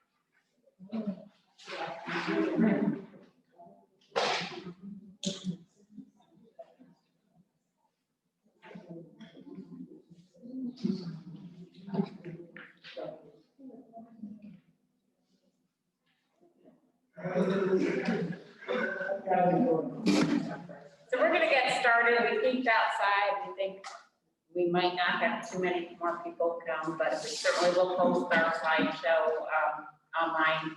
And I'll explain why we haven't done that yet as we go throughout. We certainly want to thank you for coming. We know that this is probably one of the most important decisions in school years that parents are experiencing and students as well. And we really want to make sure that you have information besides just the different choices so that you can make an informed choice about what might suit your family situation best. Mr. Cuthbertson's presenting with me, and we'll go back and forth. We'll add to each other's conversations. There's some areas that, you know, he takes more of a role with the discussions about schedule and things like that, and I've got a little more discussion about some of the medical information and screening. So to begin, I want to go over our agenda, and that is just going through what's in your packet. A lot of questions about what made reopening in person for all grade levels a possibility for PCS when it's unlikely or not possible or not even a consideration for other districts. What a K-12 school day would be, and taking you through some aspects of the day. Mr. Cuthbertson has added an actual template of the schedule we've been working on, and then an opportunity for questions. So let me take you to the envelope first. And so I had help, so this might not be exactly how all the envelopes ended up, but there are some clear dividers, and it's possible yours is laid out this way. There was a green piece of paper in the middle, and behind the green piece of paper were all the typical communications that we send home in the month of August to families. These items are, so I'm going to list them because I know some packets aren't in the same order. Information, grayscale, a letter about us being a Title I school, and what obligations we have to inform you about our teachers because we receive Title I monies. We have a letter from Mr. Cuthbertson with some Q&A. Also a technology use and handbook review form. We have a cover letter. We have a new application about our food service program. The letter from us is necessary because this year all schools have to clearly communicate the meal charge policy and the procedures for that. So that came to you separately with a application for free and reduced lunch in your packet. We are required to provide an annual FERPA notice, and we get more that we have to add to this packet every year. So that's your right to safeguard some records with information about where to get that form to in our building, and information about the DASA expectations for students and how students have responsibilities in our building to treat each other well. The other parts in the envelope are really specific to the COVID reopening. So Oh, and the green paper, excuse me, was the divider, just to give me the cue of where to talk. This is also required to be issued periodically. We don't issue it annually. Typically, we do learn about hearing impaired needs through teachers who alert us if we aren't aware. There is a formal process required by the Poland Board of Education. And so this would be the formal process. We don't always use this formal process with all our parents or family members who may need this. Honestly, we're a small school, so the process is often communicated simply by an email.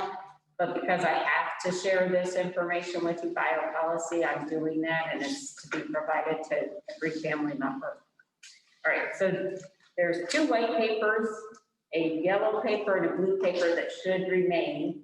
You may have some extras because I noticed even with some of the envelopes that I was sorting through, there, paper was dry, you might have gotten a copy, but you should have 4 left.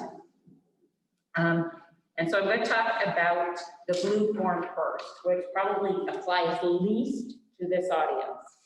So we have not finalized our transportation routes because we want to be able to do more than to say to our community, we're only dropping you off at home or one site and picking you up at one site and another site.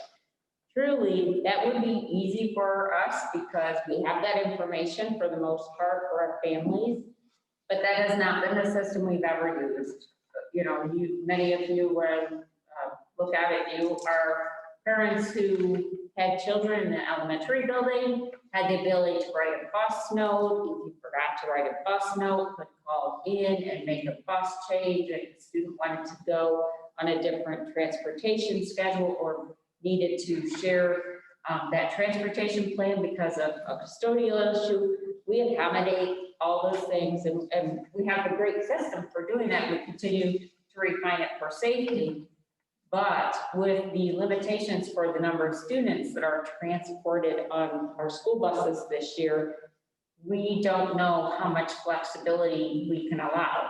So the blue piece of paper is for parents who use that bus note system or have certain patterns of transportation, and we are asking for parents to alert us how much time they are able to commit to in terms of, can you come up with a 10-day plan and stick with it for us? Can you come up with a 1-month plan and stick with it for us? Can you come up with a 5-week plan and stick to your plan so that we know we have enough space on the bus for those changes if we allow them? So I need to gather some input on transportation plans. Again, this is a little bit of an older audience. Our high school students don't tend to do those routing changes as frequently.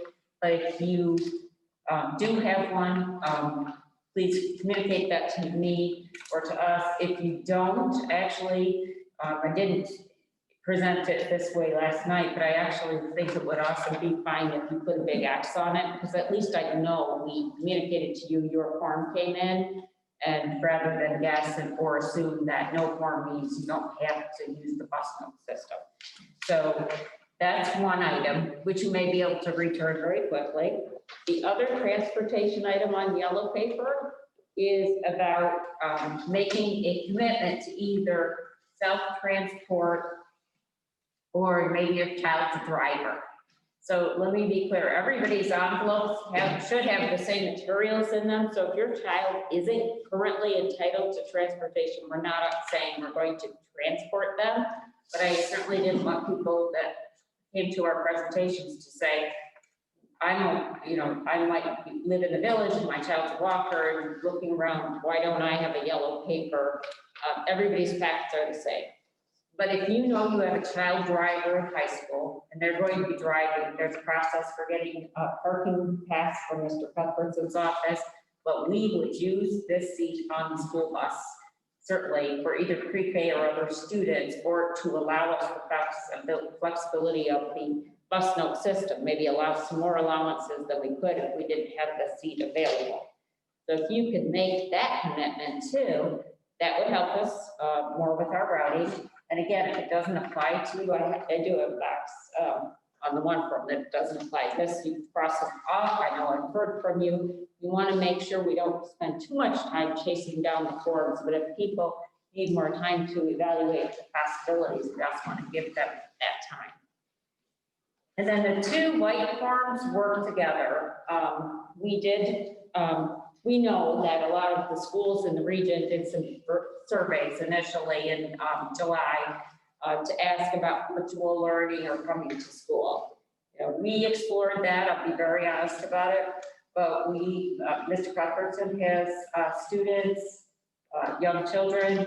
You know, I try to apply practices that if I had children or if I were making decisions for my children, what I would want to know or understand. And it felt like asking parents to commit to something when they didn't know what kind of model we were building inside the school felt like perhaps buying a car online in 2002. But so the white paper is our information about what a virtual model, if you were picking that, would look like, what you would be committing to, because we also wanted to communicate very openly that the model we used in March, April, June is not going to be our model now.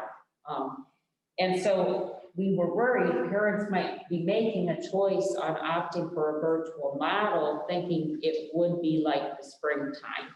So in addition to it not being like the springtime, we also have communicated some, very important needs we would have for this model.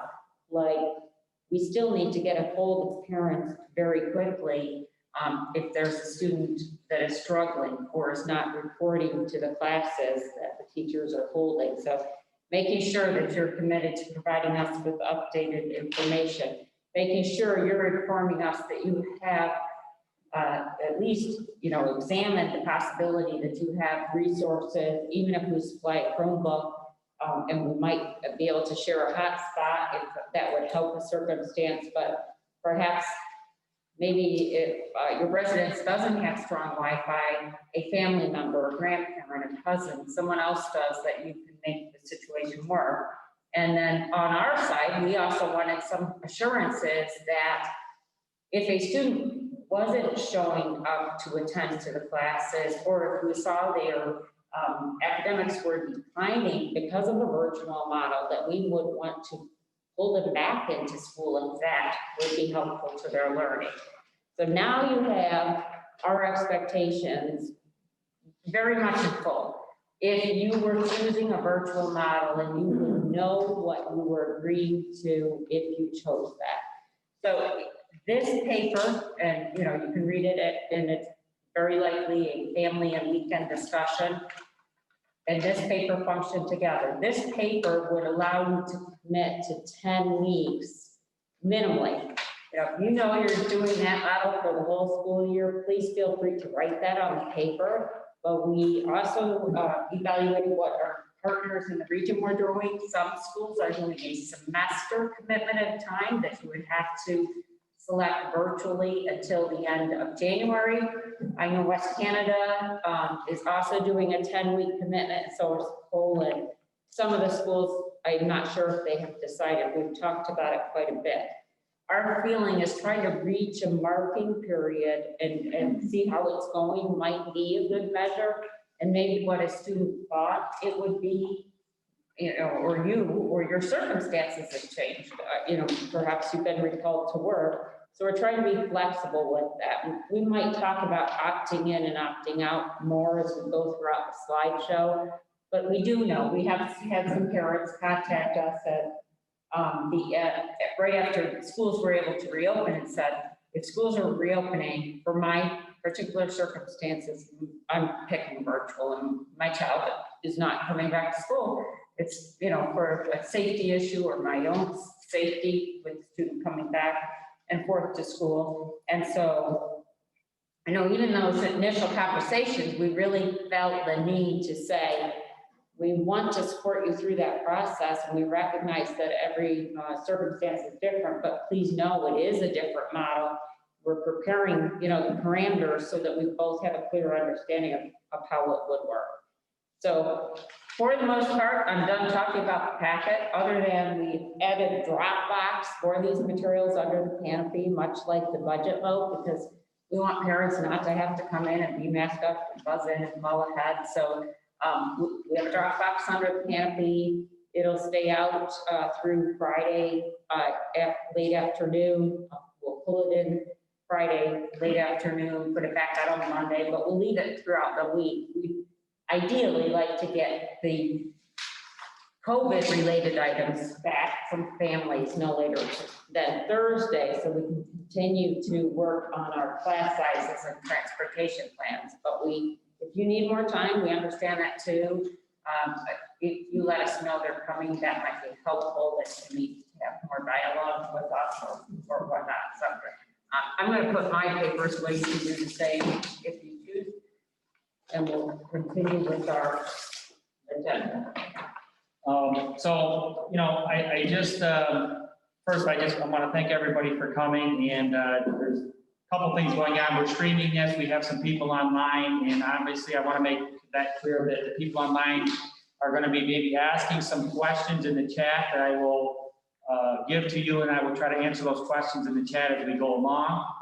The other thing is, you know, if you ask a question, I'm probably going to repeat it so that the people at home, because it's hard for them to hear if you're way back there. So, and again, this is an open dialogue. This is what we want to be able to have that discussion and answer your questions as best we can to give you the most information so that you can make the best decision for you and your family circumstances. So, you know, when we looked at this and we got some of the guidance of what this is going to look like for schools, obviously it didn't come out like we wanted it to early enough. I mean, we've been getting bits and pieces along the way, and then we finally got some guidance. And even with the guidance from New York State, which was very comprehensive, there was enough vagueness in there that it left interpretations of who was reading it and things like that. So, you know, we understand that there's anxieties for families. I mean, everybody's feeling that. And we understand that that's what it is. And through this conversation tonight, we hope to be able to answer those questions and maybe give you a sense of what it's going to look like for the students when they return. And then you make the choice. I mean, that's really what this is about. But, you know, for us on this end, you know, when we came up with this plan and we looked at, you know, what we were going to do, and certainly we're very thoughtful about this. You know, we went through some data, we looked at our building space, we looked at our numbers, and some of that I'm going to share in a minute. You know, I guess I want to share with you the number one priority for myself and Mrs. Dutton and our Board of Education and our teachers is the safety of the kids. That's first and foremost. So every decision that we make is about the safety of the kids when they're in the building. And I said this, and I've said it in every meeting, I'll say it, you know, when schools open up, it's not just Poland open up, it's everybody. Because family members are from work in Utica, they have teachers in Whitesboro, CBA, you know, so when we're open, we're open. And we can't control all of those things, but what we can control is what we do here in our building. And every decision that we've made the top priority has been safety and how we can control the safety in our building. So to talk a little bit about how we can do that and bring the students back, I wanted to kind of share some things with you so that may help you understand why we made the decision that we did. So looking back at past data as far as enrollment and square footage, in the year 2000, the enrollment here at PCS was around 750 students, K through 12. In 2003, there was a capital project improvement, which is currently the middle school science math wing. It was the 6th grade wing at one time, which improved the square footage of our building by about 11,000 square feet. And looking at it now, and where we are now in 2020, the current population and enrollment is roughly 480.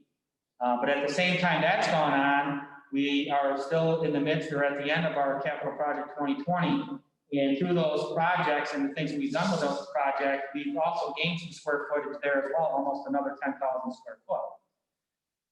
So in looking at that and then looking at schedules and class sizes and things like that, we determined that it would be possible, if we could, with scheduling with teachers, that if we could bring everybody back and spread people out and follow the social distancing guidelines, that we felt like that was the option that we need to go with.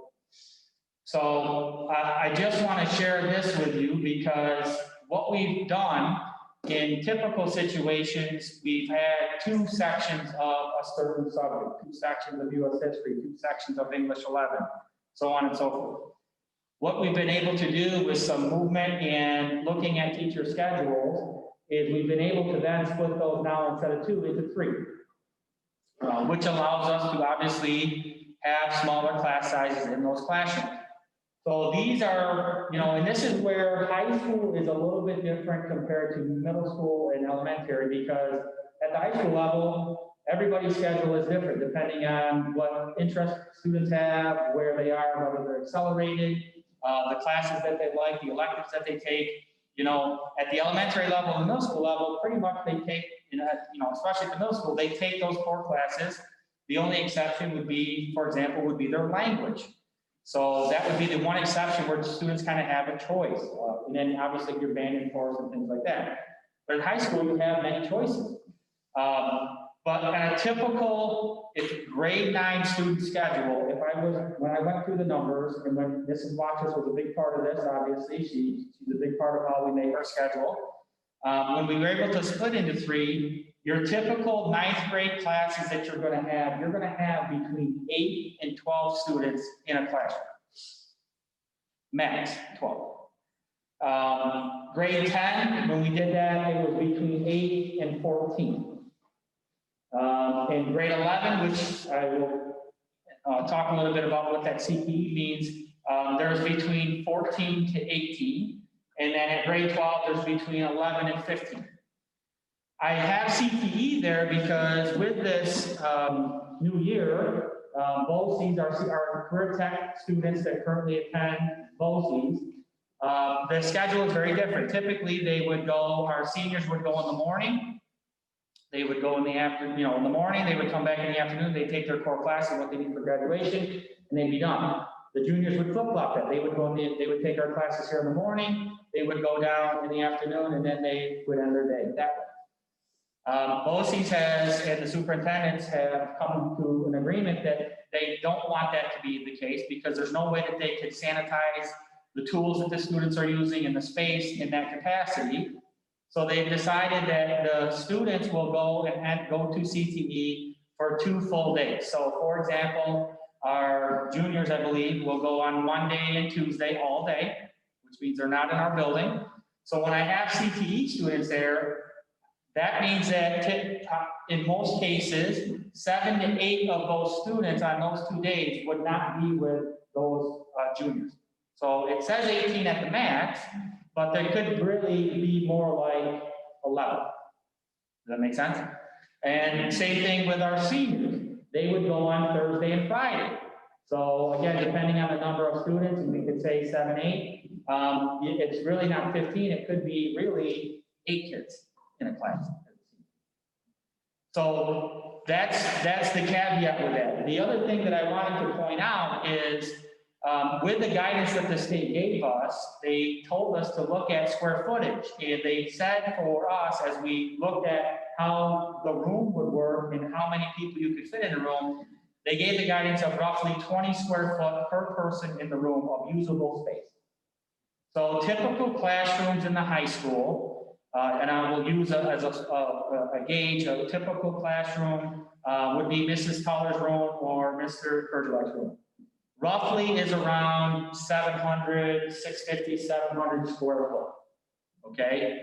Which, if you go by the numbers, could fit way more than 15 kids in that room.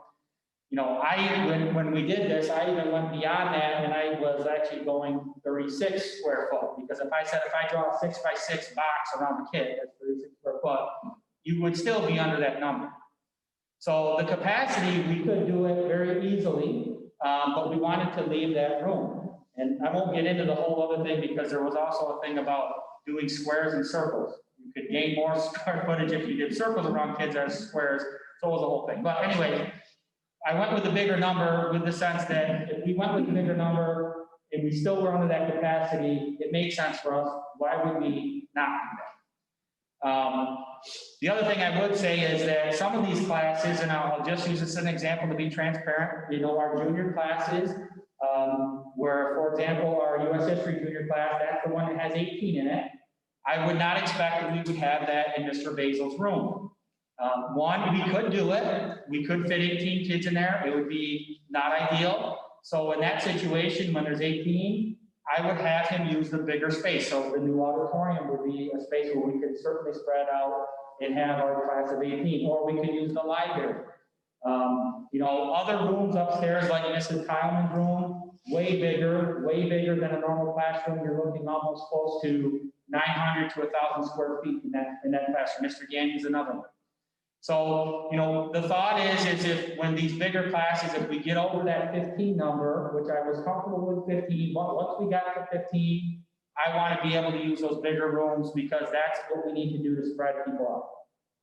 So that is kind of what you would be looking at in a particular class on a day-to-day basis. And again, this is assuming that every student is coming back on campus and they would be here every day. Those are the numbers that we would be looking at. Okay. So the next slide really is it's a Q&A and some of the frequently asked questions that we've been getting. And I'm not going to go through all of these because a lot of these we'll answer as we go through the other slides. But Mrs. Dutton kind of touched on it already about the virtual learning, and I do want to talk about that. And the first question is, how will the district offer remote learning, and which student populations will remote learning be available to? Will remote learning look different from what we offered in the spring? Yes and yes. We understand the hardship and the frustration of what happened in the spring. There's no doubt. It was not ideal. And I will say this, I was proud of the way that our teachers did what they did. But again, we knew there were situations that were not ideal. And that cannot happen again. And, we have thought about this, and we believe that the best mode for this, if you do choose to have your student go remote, is going to be synchronous learning as it would be here in school. So what that means is they would follow their bell schedule period by period as it would be here in school. So if they have math first period, they log into math, they are in math class first period, 8 o'clock to that time. Second period, they would go in, if it's physics, they would go to physics. When we eat lunch, that's when they would eat lunch. When they have PE, that's when they have to do PE, because that doesn't go away, okay? Your specials and things like that do not go away. That is a graduation requirement. Students have to have that credit for graduation. So PE is a credit, they would have to do that virtually. So I want to be very clear that it is going to be that way, but there's going to be challenges with that as well. And we know that. We've tested different things. We think we have a good system that we can implement. It's certainly not going to be the same as if they were here physically in the building, but it's not going to be that way. We hope to, as close as we can do that, but we know that that is not going to be the same. But again, just so that we are on, clear with that, it is going to follow the schedule. And the other piece of that is the state has told us that we have to have accountability and attendance, no matter if they are in the building or if they are out of the building. So that has to be part of it. Students that have special education services, whether it's a resource or whatever that may be, we have to provide those services. So again, the only way that we can do that is if they follow the schedule that they would if they were here in school. Okay. I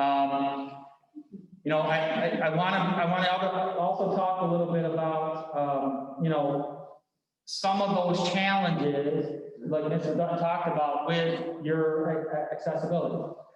K through 12, we have Chromebooks for every single student. Your students in 9 through 12 will be assigned a Chromebook here at school. That is going to be their Chromebook that they will use in every single class. They will take it with them. Okay, if before what used to happen is Mr. Gagne used to have his stockpile of Chromebooks, Mrs. Condon had her stockpile of Chromebooks, and they would share. You cannot do that. So, you know, the very first thing is they are gonna be assigned a Chromebook. This is gonna be, you know, Jared Pack's Chromebook. He is going to be responsible for Jared Pack's Chromebook. That means he's responsible for charging it. That means he's responsible for taking it to each and every class that he has. And it's no more, oh, I left my Chromebook at home. Well, if you left your Chromebook at home, then you're gonna be doing a lot of writing on paper pencil, like you're not gonna love it. So, you know, that's how we have to, you know, do it this year. Yes, we will have charging stations in the classroom. We know that some students don't need to take those Chromebooks home. They can leave them here. We will obviously have, you know, classroom spaces where they can say, okay, here's a charging station. They plug it in, but we know that that's where Jared's Chromebook, whoever that is. But that's going to be their Chromebook because we cannot share materials like that we did in the past. On top of that, before we get into the other stuff, I think is important is, on top of all of this, we also had a migration this summer with our computer system. And what that basically means for our students is that, you know, there's going to be a point in time where they have to come to school and they're going to have to reset their passwords in order to gain access to their Google Drive, Google email, all of their Google apps that they have. We did this a couple years ago. What we basically did was set up kiosks and we kind of rotated students through. Do you remember this, Alicia? Okay. They're gonna have to do that again. You know, the plan right now, because we do for the most part have schedules complete. There are some tweaking that we have to do with some of the schedules, and Mrs. Watcherson and I are looking at those. But they certainly will be ready within the next week or the week after at the latest. You know, the plan is we will release that information and we would want the students to come here. We would set up those kiosks kind of outside here under the canopy maybe, or somewhere that's convenient where we don't have to drag them through the school. And you can get your schedule, and then you're gonna go to the kiosk computer and you're gonna have to redo your password. Now, I wanna be clear, we can't do that on a Chromebook or a laptop. When we change those passwords, the unfortunate piece with this is that it has to be a hardwired desktop computer when we do that, when we do this migration. So that's where it gets a little bit tricky, but we hope to be able to accomplish as many of those as we can before September 8th, because we want to be able to hit the ground running when September 8th comes, and we don't have to worry about, you know, having to reset passwords and different things like that. And truly, the process has been the same for our employees to, when we do this change, is that they also have to do the same process, come into the building if they want to access the information and log in again. We're going to answer some of these other questions that relate to the testing for COVID. Students and staff that are referred for testing. So these are coming up in these other slides. So I'm going to kind of let the slides kind of speak for themselves. And so what are the information items that schools received were when we learned we were able to reopen was the requirement to have a minimum of 3 reopening meetings with families, and also speak specifically to testing sites and what the process might be, and also contact tracing. So several of the next slides address that information because we want to make sure that we fulfill those obligations.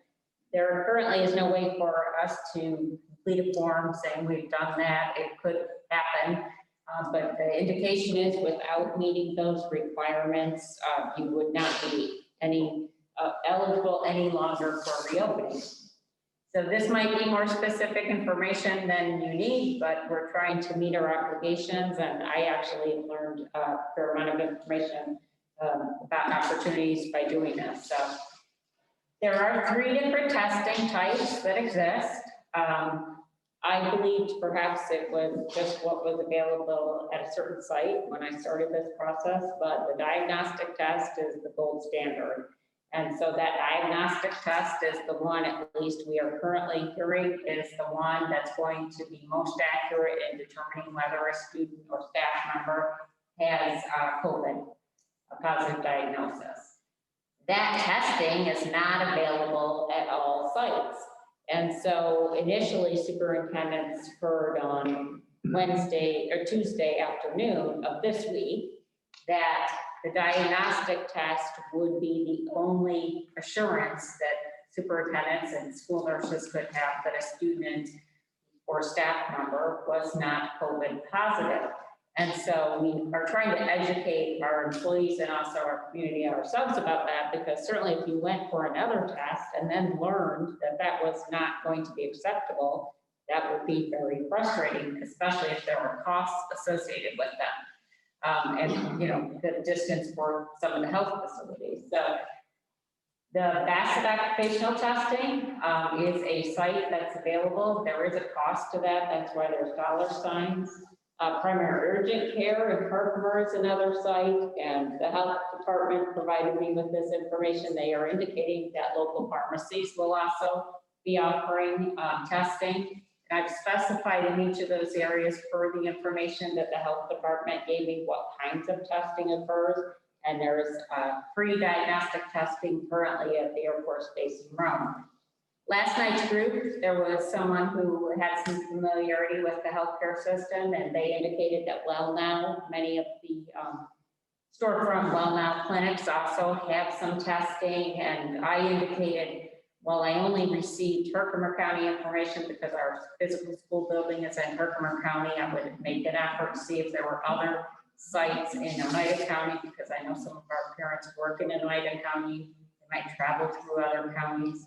And certainly our intent is to maintain this list, keep it current, and place the separate listing of the currently available contact sites in the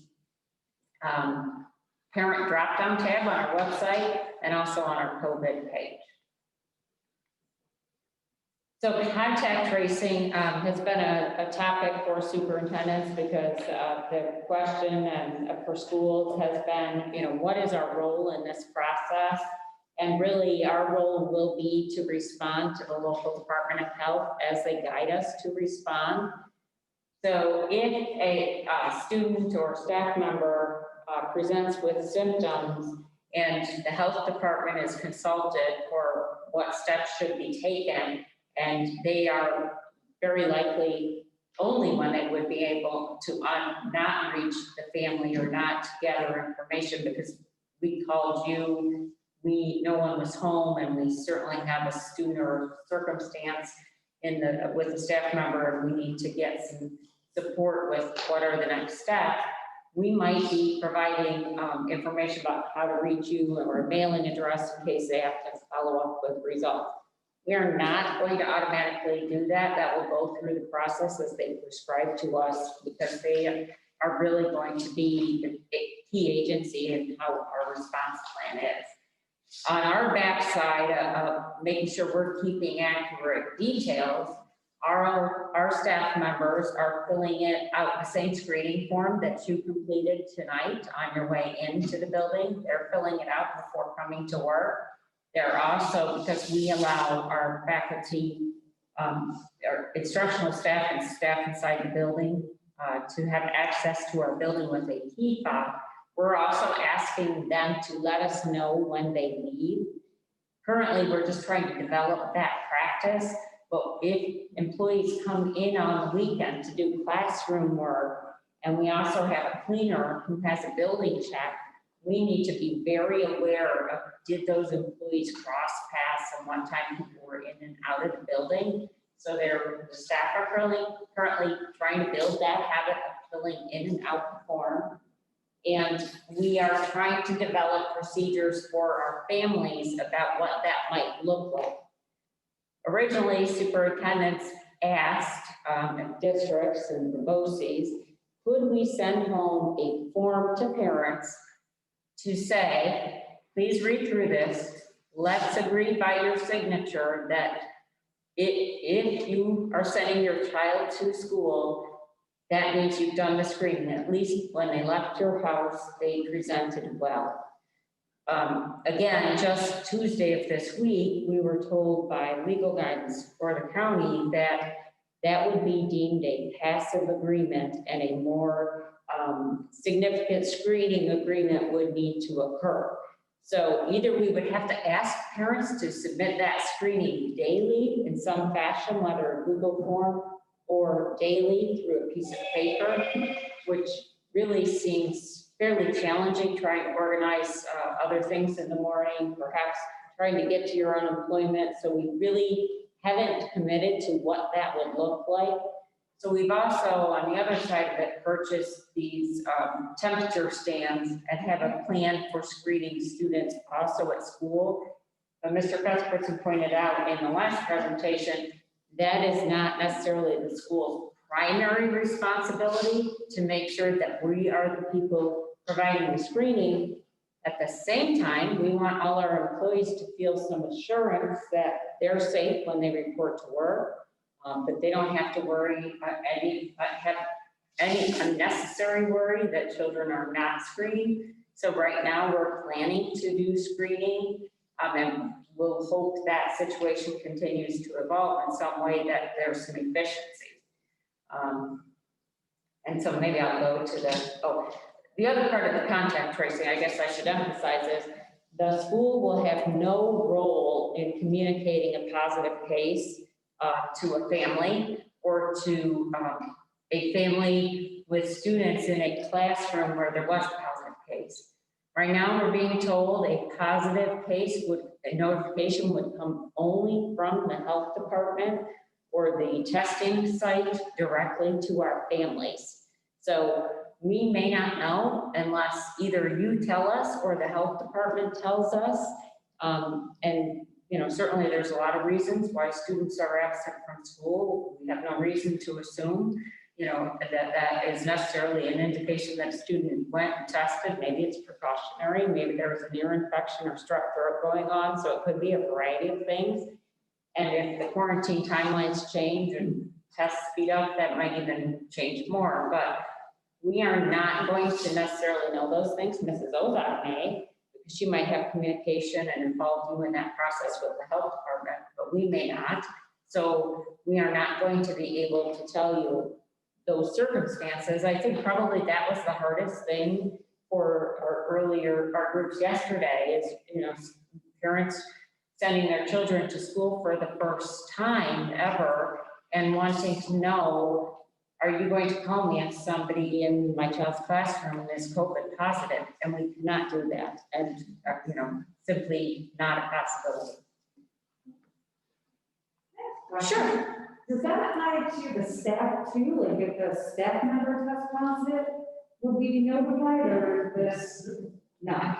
There's HIPAA laws that you can't. I understand that. And it's challenging because I understand that, and I think it's important to talk about that because if that notification is very important to the family, it may come from the health department.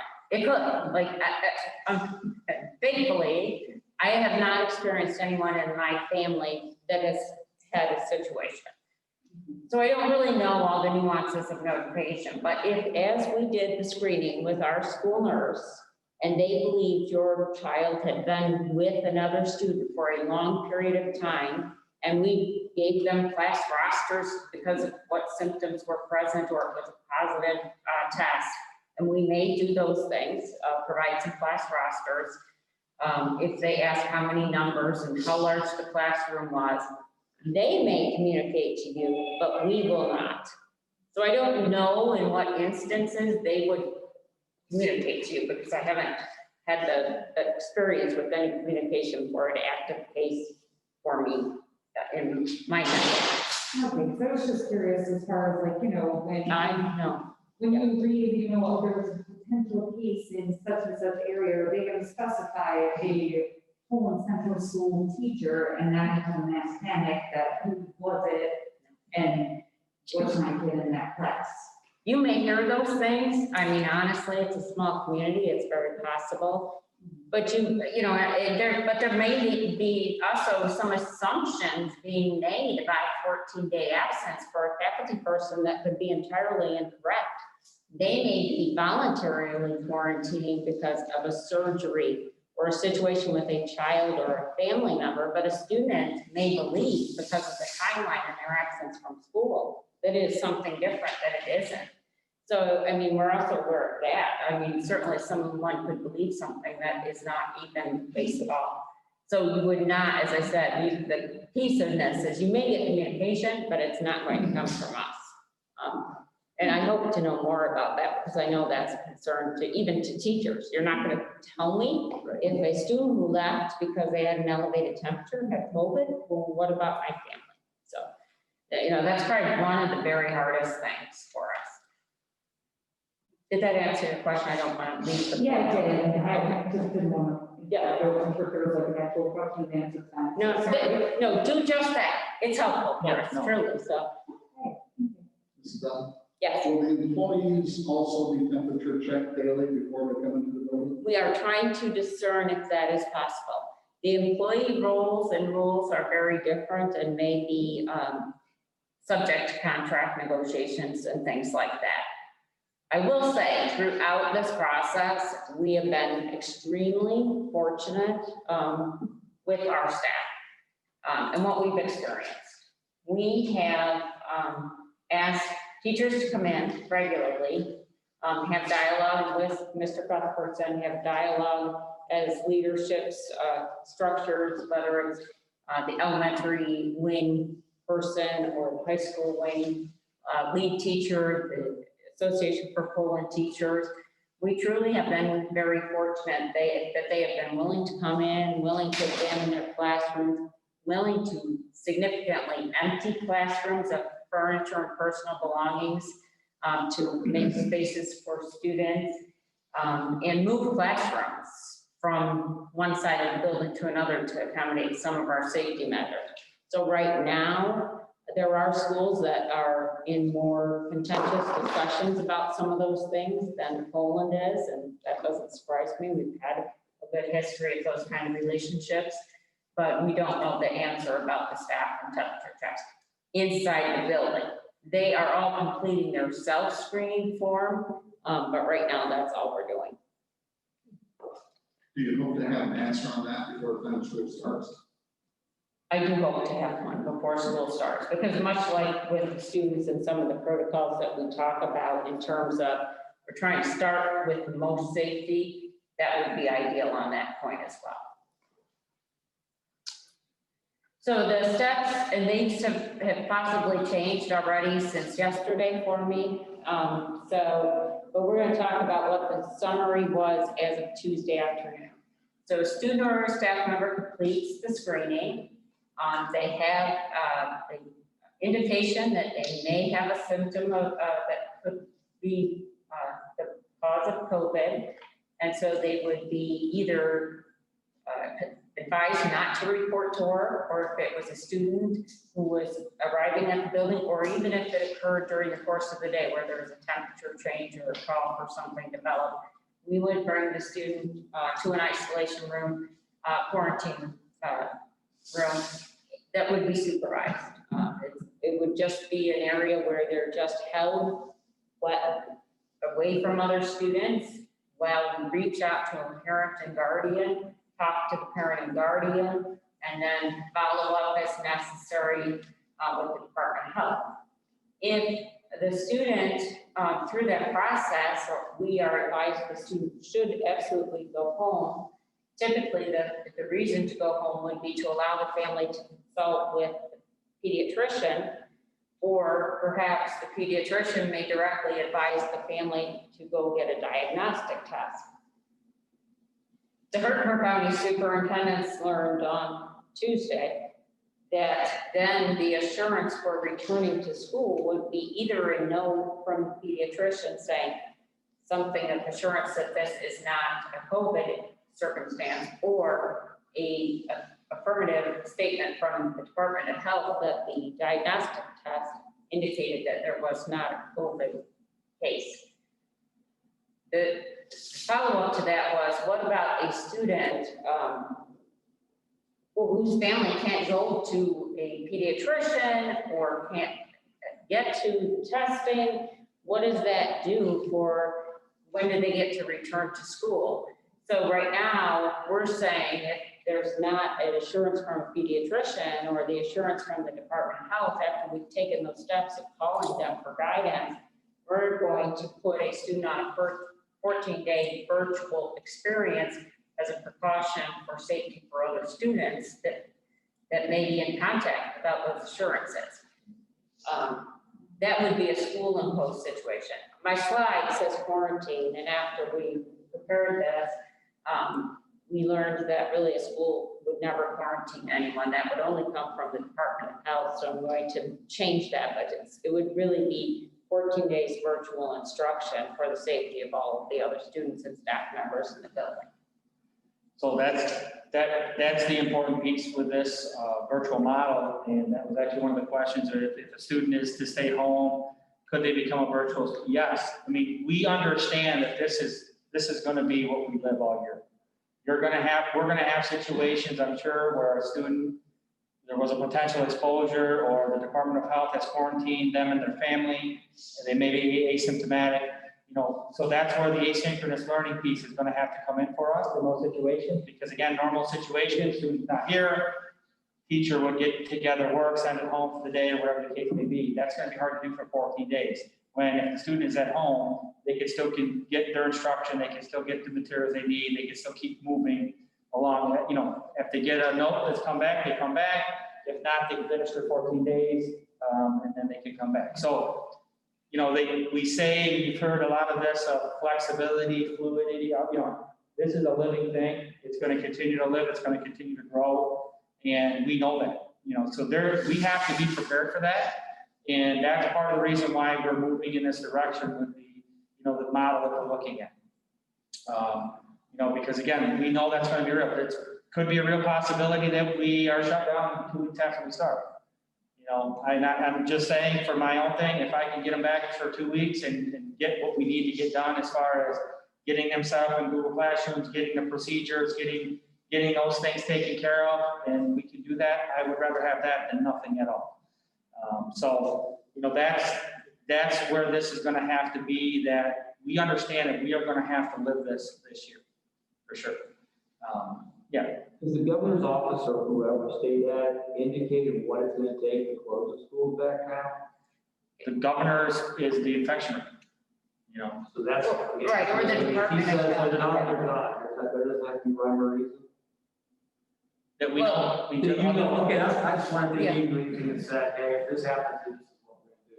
Well, the governor's got the infection rate within the Department of Health. And there is some flexibility. So when we talked with the person from the Department of Health this week in a superintendent's meeting, we asked, Mrs. Ozai, who knows we have a positive COVID situation in the elementary classroom A.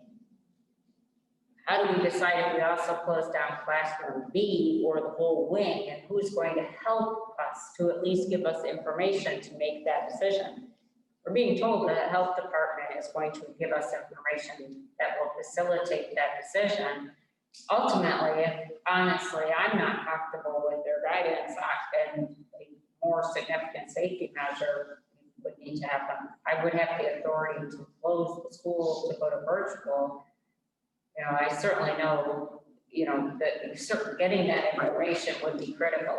And we have taken steps to limit those opportunities of even having to question those things. So I use the elementary as an example. We have an elementary building where the classrooms are all connected with bathrooms in between them. And we have said for our elementary wing, one classroom uses one bathroom. We don't even want students from both classrooms sharing the boys' room throughout the day for those very reasons.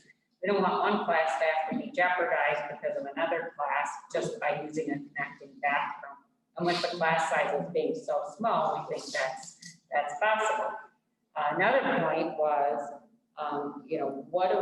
do we know what we're going to do with a student in one family comes to school, completes a screening, has an elevated temperature, their sibling who rode in the same seat on the bus or in their vehicle comes to school and does not have symptoms when they enter the screening.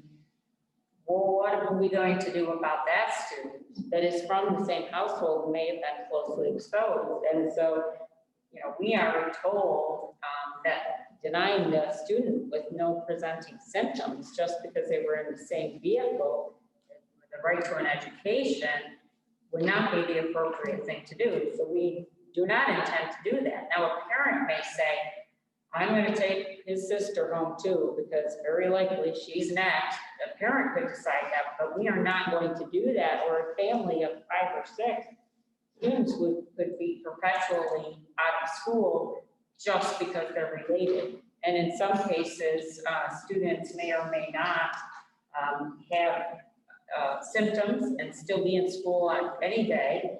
And so we do want to limit interruption. There's just some question, and I forgot. Oh, go ahead. Well, I forgot that I'm supposed to announce the question so they could hear it. Remind me. The other question that came in was about flu season. Wouldn't that affect screening? Yes, I mean, that's. our biggest fear. That is, it's one of those things that we're gonna have to deal with. And it is gonna impact it, but again, we're gonna always be on the side of caution, and we're always gonna make sure that we're doing that. The other question was, if a teacher must quarantine, will they be allowed to teach virtually from home so that students don't lose out on instruction? The answer is yes. I've had some conversation with teachers about that, and the understanding, obviously, we would need supervision in the room. And again, that's kind of one of our biggest fears too. You know, we understand the sub situation is challenging in itself on a regular year. And, you know, now you throw this in the mix and somebody's quarantined for 14 days, that is going to be a huge challenge for us. So if you have sub applications and you'd like to put them in, please do it. And that is true, because we could be very possibly in a situation where 3 teachers in the high school are COVID symptomatic or quarantined, teaching virtually from home, but we can't bring all your students to the library necessarily and teach them in one group, because we still have to be aware of the social distancing boundaries. So we need 3 adults and different adults in those classrooms just to make sure the students are supervised. And so our sub list is very short. And we have lost some of our strongest subs because they don't want to put themselves in a situation moving from classroom to classroom and decline to sub for us this year. So something like that, if we don't have appropriate supervision during the school day because of those circumstances, or because we don't have enough drivers who are able to drive sufficient bus routes, those are some other things that could perhaps possibly create some reasons to close school. Yes. I have a question about returning to school. Okay.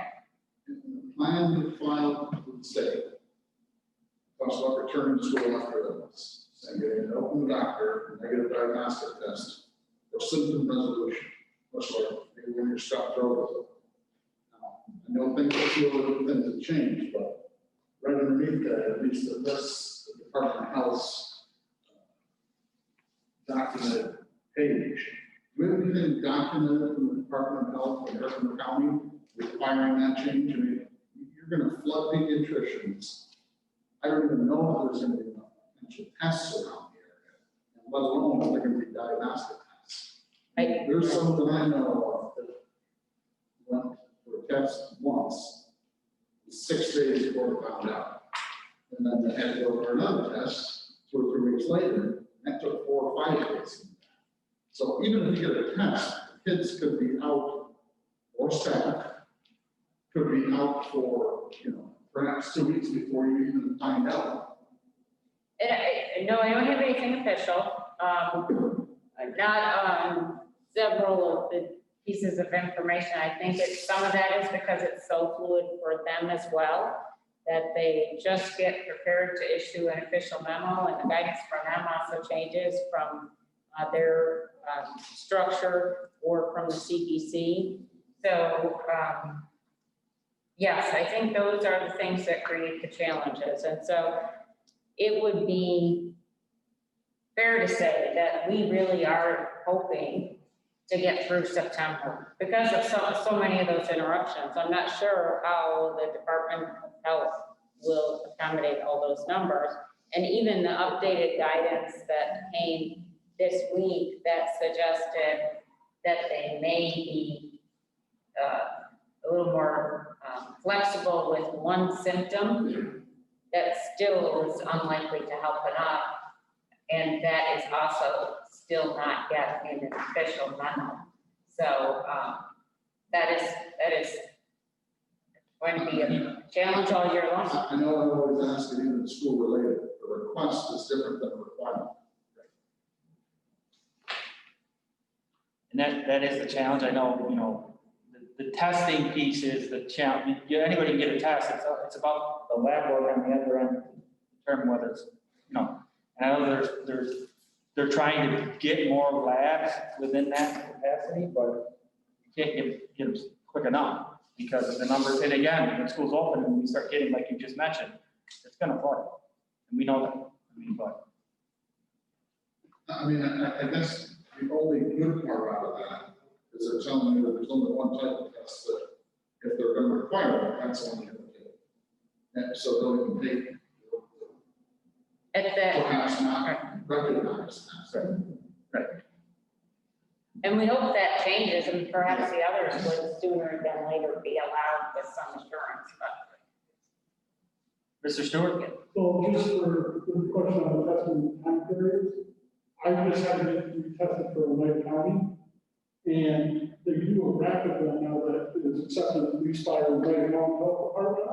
And it's a rapid one, and I had my results waiting, my car brought out within 45 minutes. And we did hear that yesterday. The comment was made about a rapid test. I'm just trying to repeat for people at home. The comment was made about a rapid test, and they are doing more of those. Some of the question with some of those, and this is another side, is the validity of those tests. So that, I think, was what Mrs. Dutton alluded to with the diagnostic. It is the gold standard because that gives you the most accurate results. But the rapid tests are up and coming. And we would hope that that could happen, for especially knowing that this is going to be the situation that we're in, but we're still waiting for that to be saying, this is what they can do. But yeah, that is true. I do, go ahead. Okay, I mean, just kind of to back up right bit here, as far as like the teachers and such, have they been preparing the summer to be ready to teach virtually if needed? I just know that there was a lot of time wasted and there was a lot of confusion, and some of them just really weren't up to par as far as the ability to teach virtually. So has there been additional training for the teachers during this time? So we've had individual conversations with them as they've come in. The initial conversation was about the physical space of their classroom. Just simply because we needed the footprint of the room to look different. If they had stuff that we didn't need, I guess is what I'd say, like extra tables, things like that. So there has been conversation about what that's going to look like. You know, with this model of asynchronous learning, it's really going to be no different than what they were doing in the classroom, because it's almost going to be, I don't want to say live stream, but it is.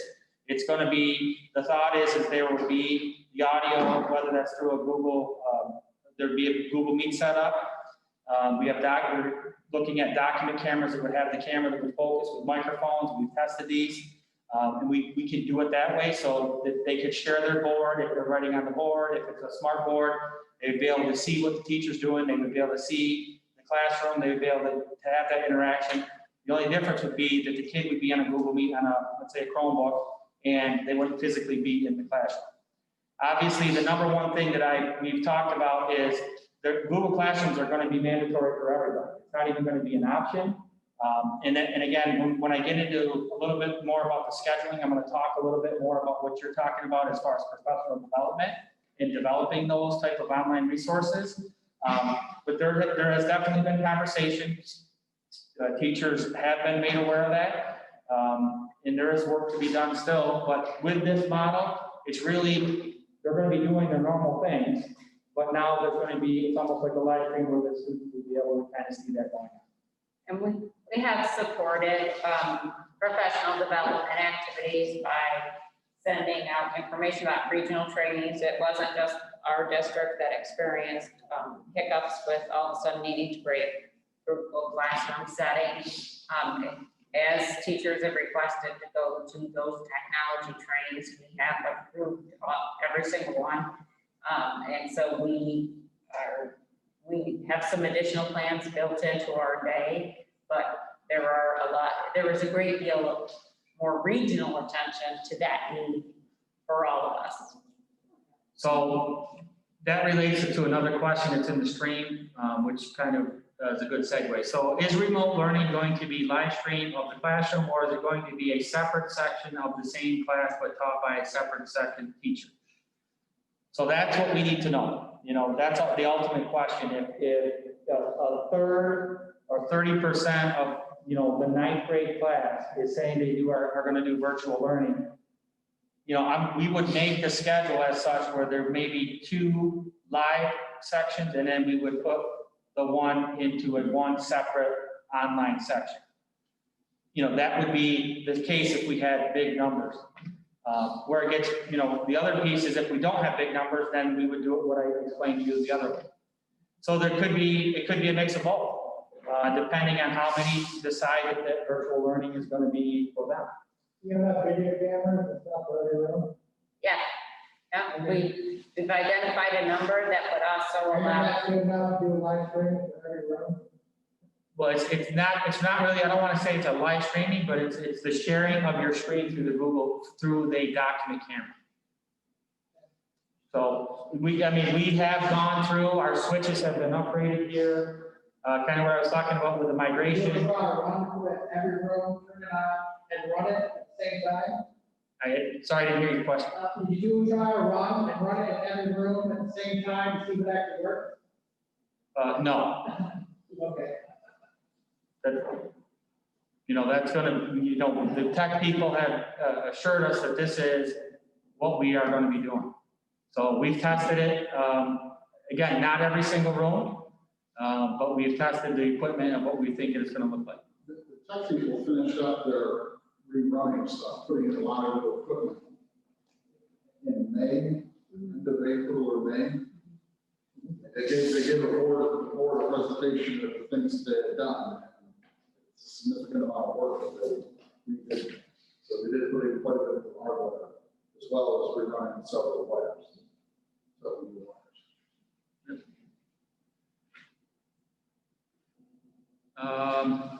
There's a couple other questions, and some of them I'll answer as we go through the next section of this.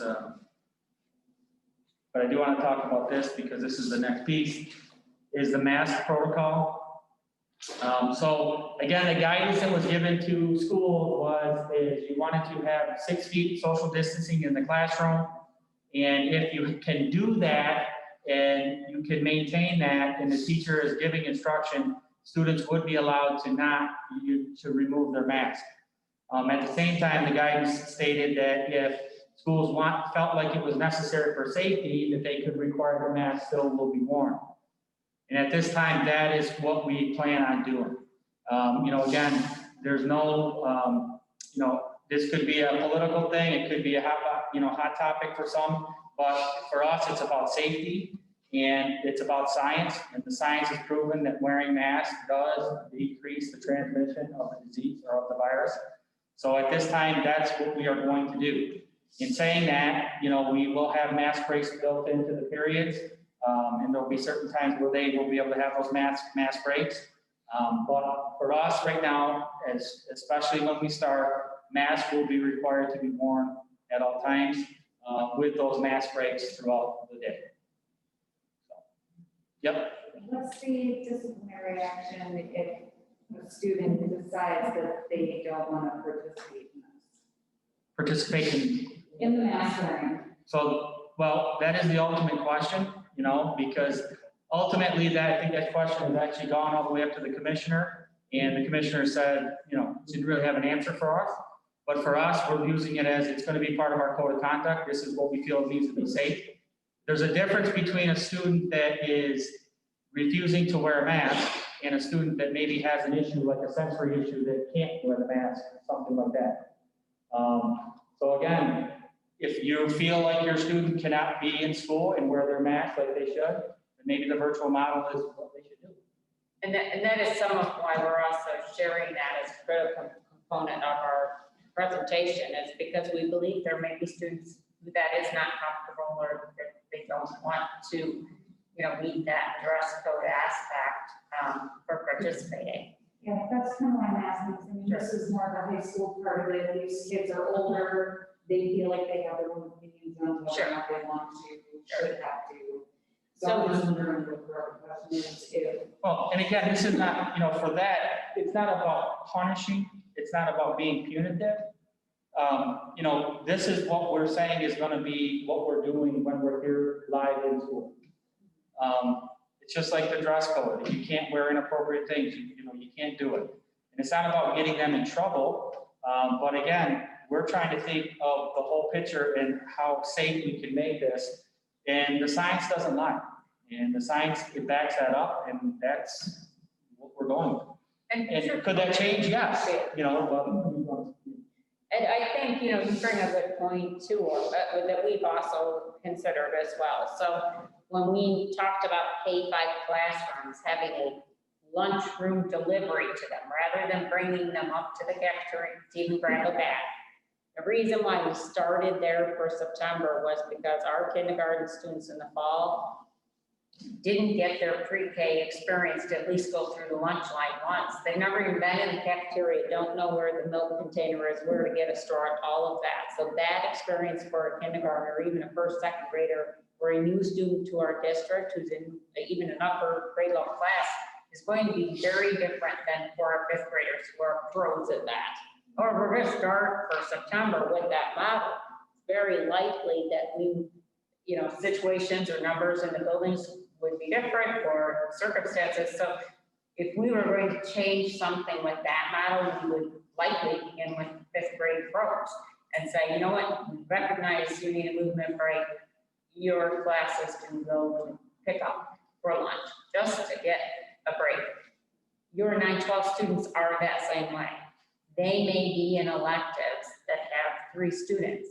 We certainly don't want to not recognize those things, but we certainly want to start out with students believing or knowing, expecting this is what it's going to be until we know our numbers, or this is what it's going to be until we can clearly communicate to other students in the building why a certain class does have the ability to not wear masks. They may be in a full science lab of 3 students and 1 teacher, so 4 to a full-size classroom as opposed to 15, but that's not what students will see. They'll see when you're in that room, or they may see that, when you're in that room, they don't have to wear masks, but I have to wear them. So we need to be able to articulate that so that they respect why we're making those decisions and they're not assuming why. So they do, they're certainly are, just like our fifth graders being pros, we expect to give them more opportunities because they're closer to adulthood than our middle school students. An example, maybe is PE. Right. We still have to have PE class, the regulation or the guidance says that if you're having exercise, heavy breathing exercises, aerobic type things, 12 feet, gotta be 12 feet. I've encouraged all teachers, not just PE teachers, go outside and do a lesson. They say that when you do that, the exposure goes down, and we're encouraging that. So maybe if it's a PE class and PE is gonna look very different this year. It's not gonna be the typical come in, play basketball, have soccer, those things are not gonna happen this year, at least right away. It's gonna be more anaerobic type things, flexibility, calisthenic type things, individual skill type things. And again, if you're outside, you're doing those things and you got the 12 feet, then maybe that's where the mask doesn't move. But inside, you're doing those things, we have to wear the mask. Well, masks be made available to students? Yes. Yeah, that was clear in the guidance as well. We had to purchase masks. They gave us a chart of how many we needed per student. There will be masks available. Obviously, we want students to be comfortable, so if they have a mask that they prefer, we want them to have that, but there will be masks available if something were to happen, or if they did, something they lost it, whatever the case may be. Dropped it, aren't comfortable putting it on their face. Schools will have those masks for students, yep. Some of these other questions are really going to be answered here. I just want to go kind of through the school day, and then I'll kind of go through these questions at the end. So as the day goes on, or as we look at this, everything that we've done, normal, I guess, is going to look very different. I talked about PE, what that could look like. Even coming into the building and leaving the building is going to be very different. We have to make sure that we have entrances and exits in the building so that we're not bottlenecking people in a certain area, so there's congregation of people. So we are going to have, certain designated spots where students will have to enter. And I know you talked about, the new foyer where the new gym is, maybe is where our high school students come in, because most of those students have first period PE. Or we're dry, right? This may be where another group of middle schoolers would come through. We use the elementary entrance. Maybe the front of the building is the walkers or the drop-offs. So we're going to communicate that once we have a finalized plan. And obviously there's certain and specific situations with every family. You may be an older student that has an elementary student that you need to come with. We need to know those so that we can, at least identify those and then make a plan of what's the best route for those students to enter the building. Same thing with exiting the building. We can't have the bell rings and then all of our 6-8 students go. We're going to have to stagger those things to make, one flow of traffic when we do those types of things. So even the little things like that are going to be different. And again, that's why I kind of said at the beginning, the first couple of weeks is going to be a lot of those procedural protocol type things, learning how to wear your mask right, the hand sanitizing, the washing of the hands. I mean, things that we take for granted are going to have to be kind of drilled with our students just as reminders. And again, for older students, that may be okay. But again, this is the world we live in now. And it's our job, I guess, and it is our job to make sure that we provide those healthy habits for them to keep them safe. And that's kind of, what we need to do with it. As far as the instructional day for high school, and this is kind of related to some of the questions, high school is very different, like I said before, compared to elementary, middle school. Our students at the high school level are going to have to move. They have to go from class to class. There's no way that we can say that this particular student is going to be stuck in this room all day long. It just cannot happen. And with that being said, there's some challenges with that. For example, when our bell schedule, when the bell rings, everybody dismisses the class and they go to the next class. That's going to be different. We're going to have to stagger them. One bell may send our 9th and 10th graders. And again, they have to go, and then maybe a minute and a half later, that will send our next group of students.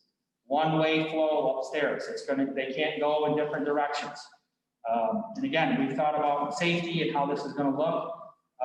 So all of those things are going to come into play. And again, that's why I keep saying it's going to be different when they come in, and we're going to have to spend some time with them to get them comfortable, as comfortable as they can, to what this is going to look like.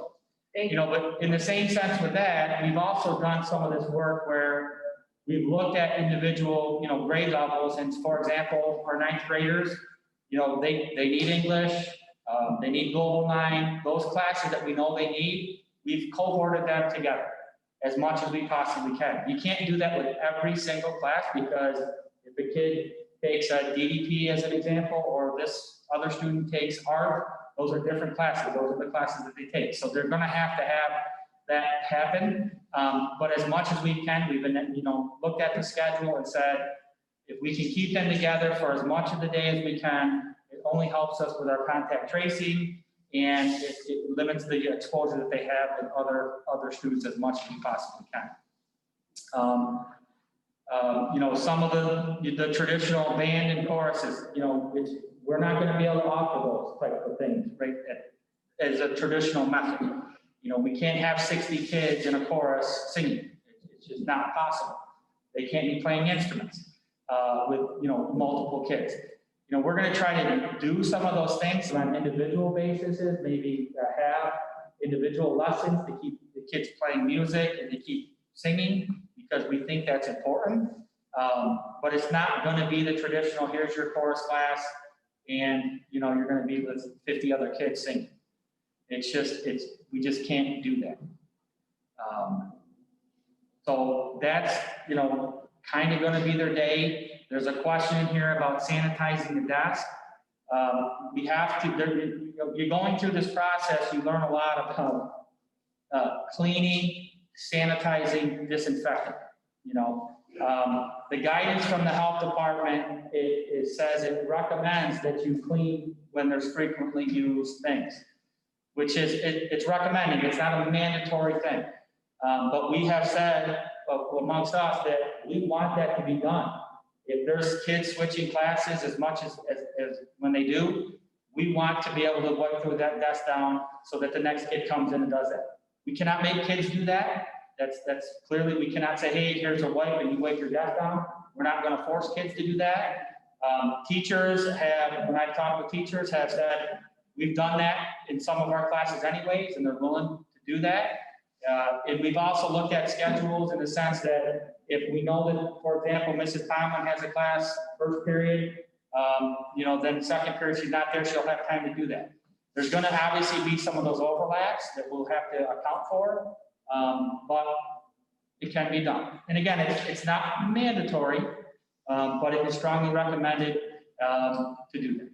And it might also be a situation where the class ahead of one class had 12 students, and the teacher will know that in the next period, there's 3 students in the electives, and maybe those 3 available seats are used, so we can eliminate that one cleaning in between. That would otherwise very likely most be welcomed by families and teachers and students themselves, so. Have they considered going back to like block scheduling where it's less traffic, less?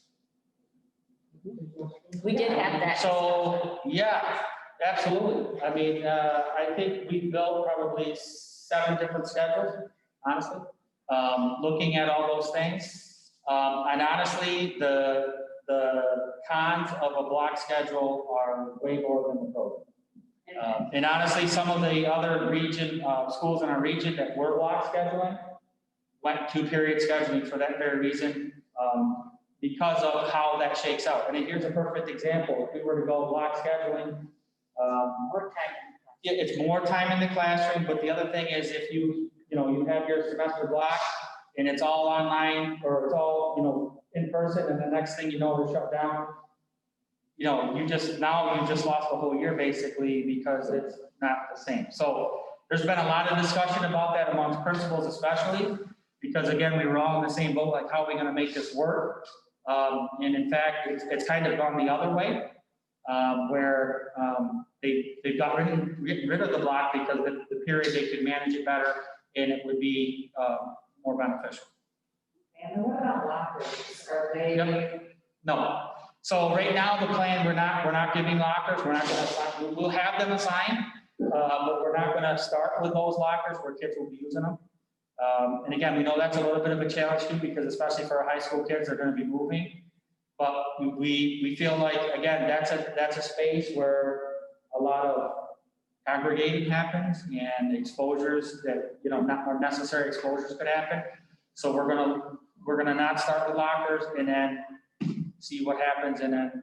We know we'll need a plan for winter boots and jackets and things like that. And we also, I think that's a big part of why we are trying to buffer the classroom numbers too, because we do believe there may be some students who bring more to school than others, and so they will need a place in the classroom to place a book bag.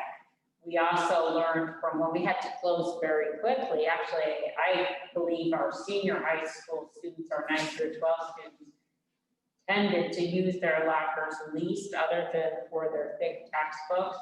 The middle school students where they had to come in and receive a bag of what had been in their locker had many twice the volume, to be honest about it, as the high school students. It's just what we saw. And they won't be having some of the equipment that they may have if they were participating in sports, or depending on how this evolves for band and chorus and some of those things. So some of those items that would typically or might be stored in locker locations, at least initially, we are going to say no, not yet. But again, that's again like the fifth grade lunchroom model, where very likely the responsibility in the hallway with high school students might be something that would be sooner able to be safely supervised than perhaps middle school. And we would have to stagger, honestly, we'd have to, you know, the traditional way, and we've thought different ways, but the traditional way is here's the bank of ninth grade, here's the bank of 10th grade.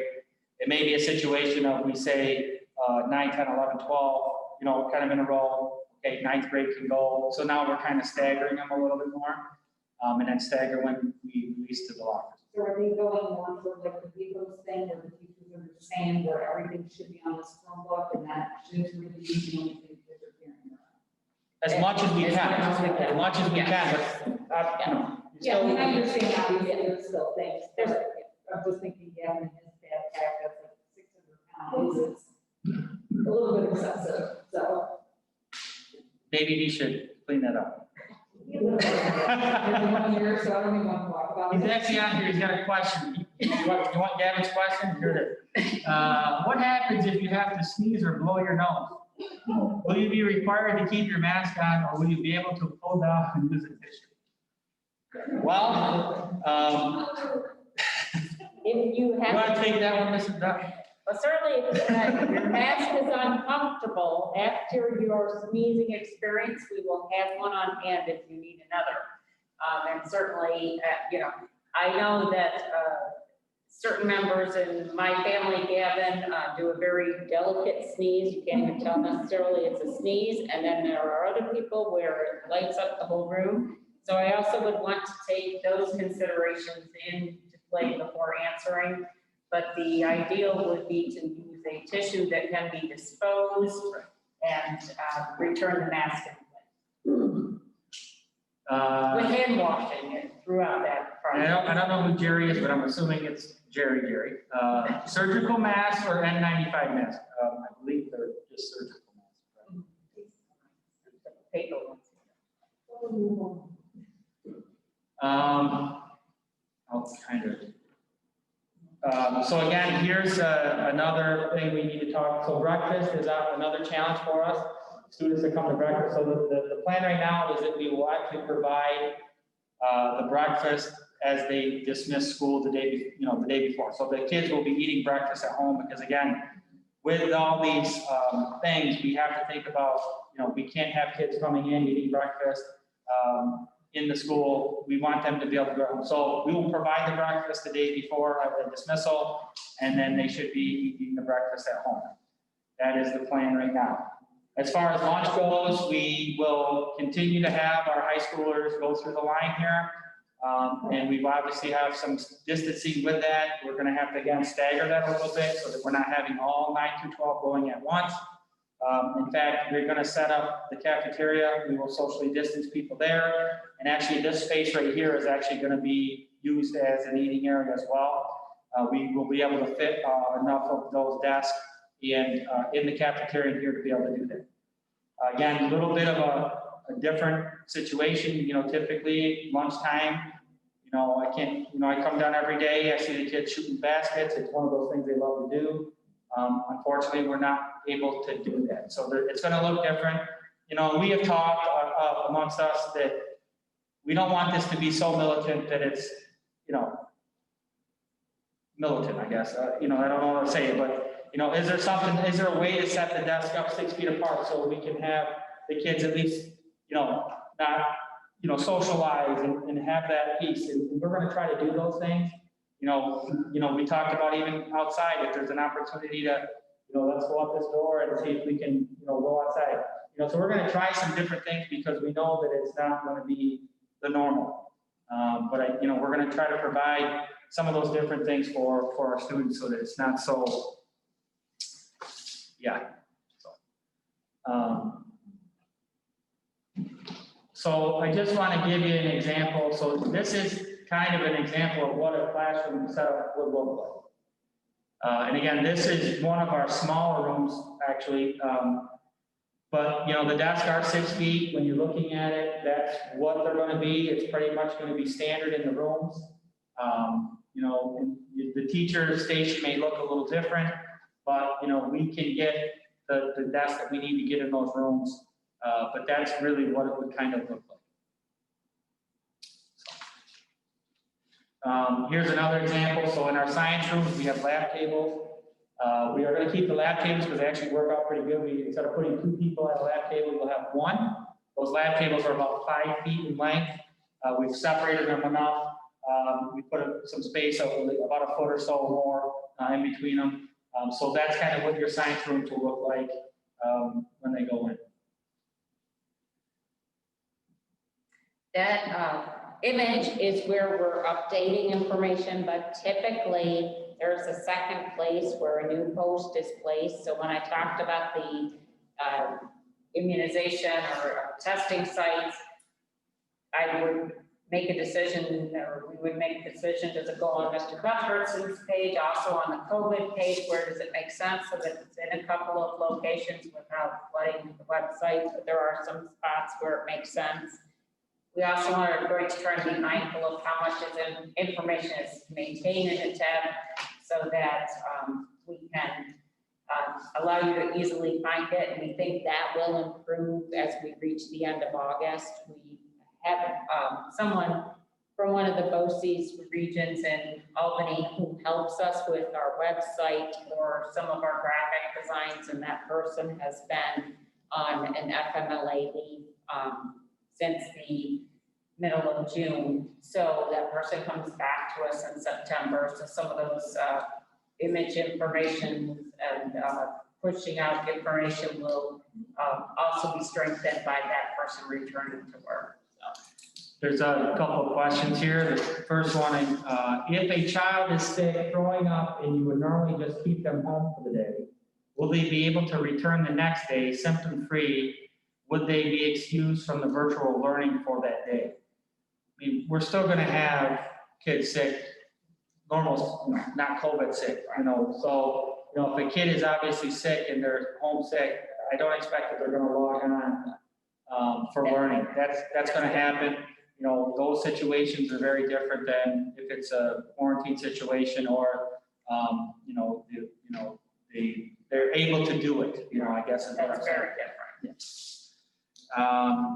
Mrs. Broadbent, if a student is learning virtually, can they participate in school activities or athletics if there are any? So I was just talking about this with Mr. Cuthbertson when I was in a meeting this week on Tuesday. Some of the superintendents were talking about a new communication piece related to this, that if students were participating virtually, they would have an opportunity to participate in school activities and events.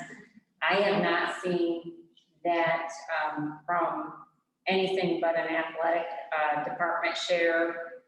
So I'm waiting for something more formal, but I think that the state is going to have to do that almost anyway, because when I left the meeting last night and went home and read the headlines in the newspaper, some of the schools, as they're trying to navigate some of the items like the breakfast program, some of the transportation things that we've tried to be thoughtful about, they realized we can't do this. We can't certainly do it for the opening of school. And so now we're not even going to, we wrote a reopening return to school plan, but we aren't able to use it. So I think for schools where they truly cannot accommodate that, to not allow virtual learners the opportunity to participate in activities would be punitive to the students. And honestly, this is kind of the stuff that we get all the time. You know, when we got a memo early on that said basically the opposite of that. If the kid was not on campus for a certain amount of days, they would not be able to participate. You know, so we do have to clarify that. And I think that, you know, I'm not trying to be Debbie Downer, but, you know, I don't know what that's going to be like. I don't know if sports are going to happen. Your canceling college football, something's up, you know, so, you know, I'm hoping that's not the case. I certainly think that we need that. I certainly am, I'm worried about that, but we don't know. I think the other thing that I did mention, and I do want to go back to this, is the actual school day itself. I did put that in there, I'm sorry. You know, right now, the current plan for us, we typically have an 8 to 3 day. But right now, the current plan is that we will end the day at end of 8th period that we normally have. And again, I want to go back to your point about the PD. The reason that I think that is important is, one, is it's a long day for kids to be in mask all day long. We were able to make it work with an 8 schedule or an 8 period day. So basically at 8:16 would be the end of the day for our students for high school. And students would be out of the building at that point. The reason I think that's important, one, is for the student's sake of just being sane with the mask. And the other point of that is it allows us to do a lot of things with our teachers when we all have that time together at the end of the day. You know, the professional development that can happen in-house with people that we have in our building with our entire staff is huge. We have some very competent people, some very knowledgeable people when it comes to, you know, electronic devices and apps and, you know, online resources. We want to be able to use our people internally to provide that PD for our teachers and to also, you know, get together to look at curriculum and to look at online assessments, all those things. It's very hard to do that in a pre-K-12 building if you don't have that common time, and that gives us that common time to be able to do that. So that is the plan right now, but a lot of the information that you have tonight is going to determine. Right, the busing paperwork was the real piece that we need to solidify that, and how we can accommodate transportation to other sites and programs and how those things can merge. And those are blue and yellow pages. I want to clarify, I'm sorry, I didn't hear you. It's 8 to 2:16, is that what you said? That's currently when our 8th period ends at 2:16. Okay, so that, I just want to make sure I heard that. That's all. Yeah. So, you know, I say 16 because that's when the period ends. It's going to be at 2:15-ish. Right. You know, so one of the questions on here was, will elective classes or college now happen? Yes. Yes, we want to continue those as much as we possibly can. But, you know, there are some takeaways with this. When you shorten your period, when you shorten your day by a whole period, something's got to give. So we had to look at those things, and some of our electives did have to go, but they were not the college classes. To be honest with you, we made a very conscious effort to make sure that those happen. You know, some of the classes that had our smaller elective classes, maybe 2 or 3 people, you know, students registered. Those are the ones that we, you know, unfortunately had to get rid of, but they would be able to do it, you know, the next year, unless they're a senior. So, you know, but we really thought about that because that was one thing that we determined if we can't keep the college now classes because we felt that was extremely important for our kids and we couldn't do it, we were able to do it and we were able to keep that. So we thought that was important for college classes. And then somebody asked a question about 10th graders taking them. Yes, we've always offered that, but again, with a shortened schedule, with a shortened period, you know, it may look a little different. They may not get exactly what they want as a 10th grader, as far as all the college now classes, but they'll still be available depending on how their schedule shakes out. With it. So the shortened day is not coming from anything else, like they're not having to stay in school a little bit longer? Not at all, no. It's really about the professional development, building capacity to support each other inside the building, which is going to be easier and stronger than getting training outside of the region and intermixing all our schools or even online learning. And it's about our conscious understanding that your 9-12 students have the most ability to move of any of the grade levels. For some of the students, it will be a very long school day to be in one classroom much of the day, and we really wrestled with that. And you know, there's just so many benefits, and really all we did was a teacher would typically have a period of planning built into the school day. We shifted that teacher's period of planning basically to the end of the day, So the teachers still are giving us the same time commitment. We're reorganizing Mr. Cuthbertson's ability to have K-12 meetings. Right now, in past schedules, Mr. Cuthbertson and Mrs. Watrous have made math departments times match, but we've never accomplished our whole building's ability to match because, there's just a Right, lot and of. honestly, that was, what you mentioned earlier, that was part of it, we wanted to be able to we have some very talented people when it comes to some of these, electronic or, online resources, but it's very hard to have those conversations when it doesn't match. And we knew it was gonna be a funky year as it was, and I just felt like if we could do this, we could get some good curriculum work done, we could get some good, online resources together, we could use our own people instead of having, people from, not that people were bad, but it was, sometimes you hear from the people that it comes across a little bit different. And we've had better, I would say we've had better success with the trainings from our own people with our own staff. And their support when we do it. Did we hear anything back about regional program of excellence yet? We have not. Last we learned, and we talked about it at a past board meeting, was there's a great deal of reluctance for some of the internship sites. And I apologize for people at home. The question was about regional program of excellence, and where the status of that is. But employers have some different concerns about allowing students into their setting and what the implications for safety may be about that. And families also have the same concerns without knowing their protocols. So the BOCES is organizing those alignments and matches and shadowing experiences, has reported some trouble and challenges in meeting some of the internship needs. So right now, we don't have more information than what was last year in July. Got one more question. Yeah. Unless you want to add. Well, Jan, honestly, we did have some communication, Mrs. Watchers did, but it was the same thing. They don't think it can happen, but they don't know, and they don't want to kill it until we know what we're going to be doing. Got one more. How is testing gonna work, like if they do regional or, the virtual, and you have midterms, are they doing regents this year, like how is all that gonna work? So none of that has been determined. Right now, the state has to tell us whether they're going to do regions. The 3-8 testing is a federal mandate. The federal government would have to make that suspension for us to not do 3-8 testing, but none of that has come out when they've told us that. I can't imagine that they would have regions, but I can't say for sure. I mean, the state would have to tell us that. As far as assessments, whether it's virtual here, that's the work we have to do. Honestly, we have a lot of teachers that have a virtual platform, whether it's Google Forms, eDoctrina, those assessment platforms that we already use. But that is going to be the tricky part for us.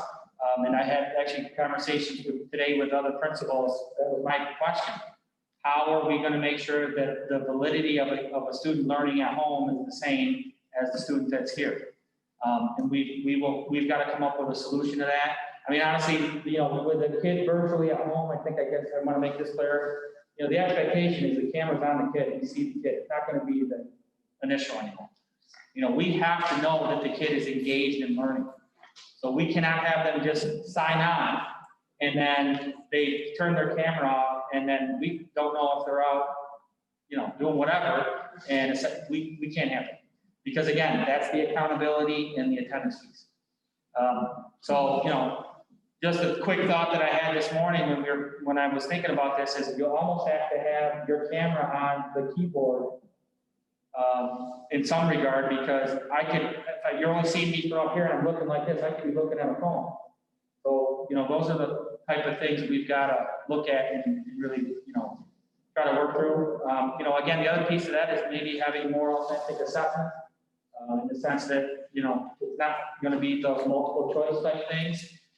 It's going to have to be more short answer, those types of things. It's a little bit different in math classes and all those, but those are big questions for sure that I thought about. And Some of those things, there's other programs that you can use. I mentioned Google Forms, but there's some other ones out there. Obviously, they have to be Law 2D compliant and those type of things. But that's a regional question, and, principals are talking about that right now, how to make this, valid for everybody. Any other questions from the audience? I'm just gonna go through these quick. Will there still be an advisement period? Right now, there is, but there may be some classes that are gonna be taking place during those advisement classes. Because if we wanted to get some of these classes in, we had to put it somewhere. So there is, but there is some classes that will be taking place during advisement. Touched on masks. This goes back, is that neck gaiters or any type of face covering acceptable? There is a question about the neck gaiters that's been brought up. I know Mrs. Dunn saw the same article that I did. We are getting clarification on that from the Department of Health if they are acceptable. I've used them before. I'm just, I thought it would be okay. It's the same type of material a lot of the masks are, but we will get clarification on that and make sure that people know. But it doesn't have to be surgical. It could be a cloth mask that's clearly stated in the guidance. That one's just there. What if students do not have a webcam that does make it your phone? Well, then we have Chromebooks that they would use that does have the webcam. So that would be my answer to that, is we have to be able to see the student. We have to be able to do that. That's an essential change for us at this time with the virtual model. Yep.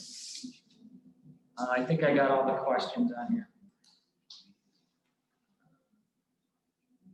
And there was a question, so our athletics happening, and somebody answered it, but right now athletics are slated for the 21st of September. That's what they're saying.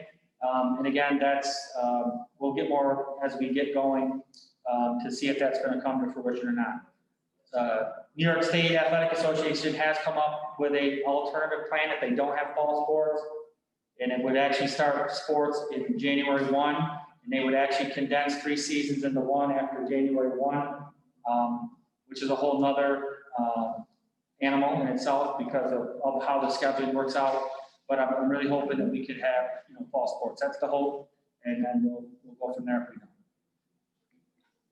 Any other questions? Again, I just want to thank you for coming, and again, if you have any other questions that pop up, please don't hesitate to call or email, and there will be more communication about schedules and those things. So really appreciate you coming out. Thank you. Thank you.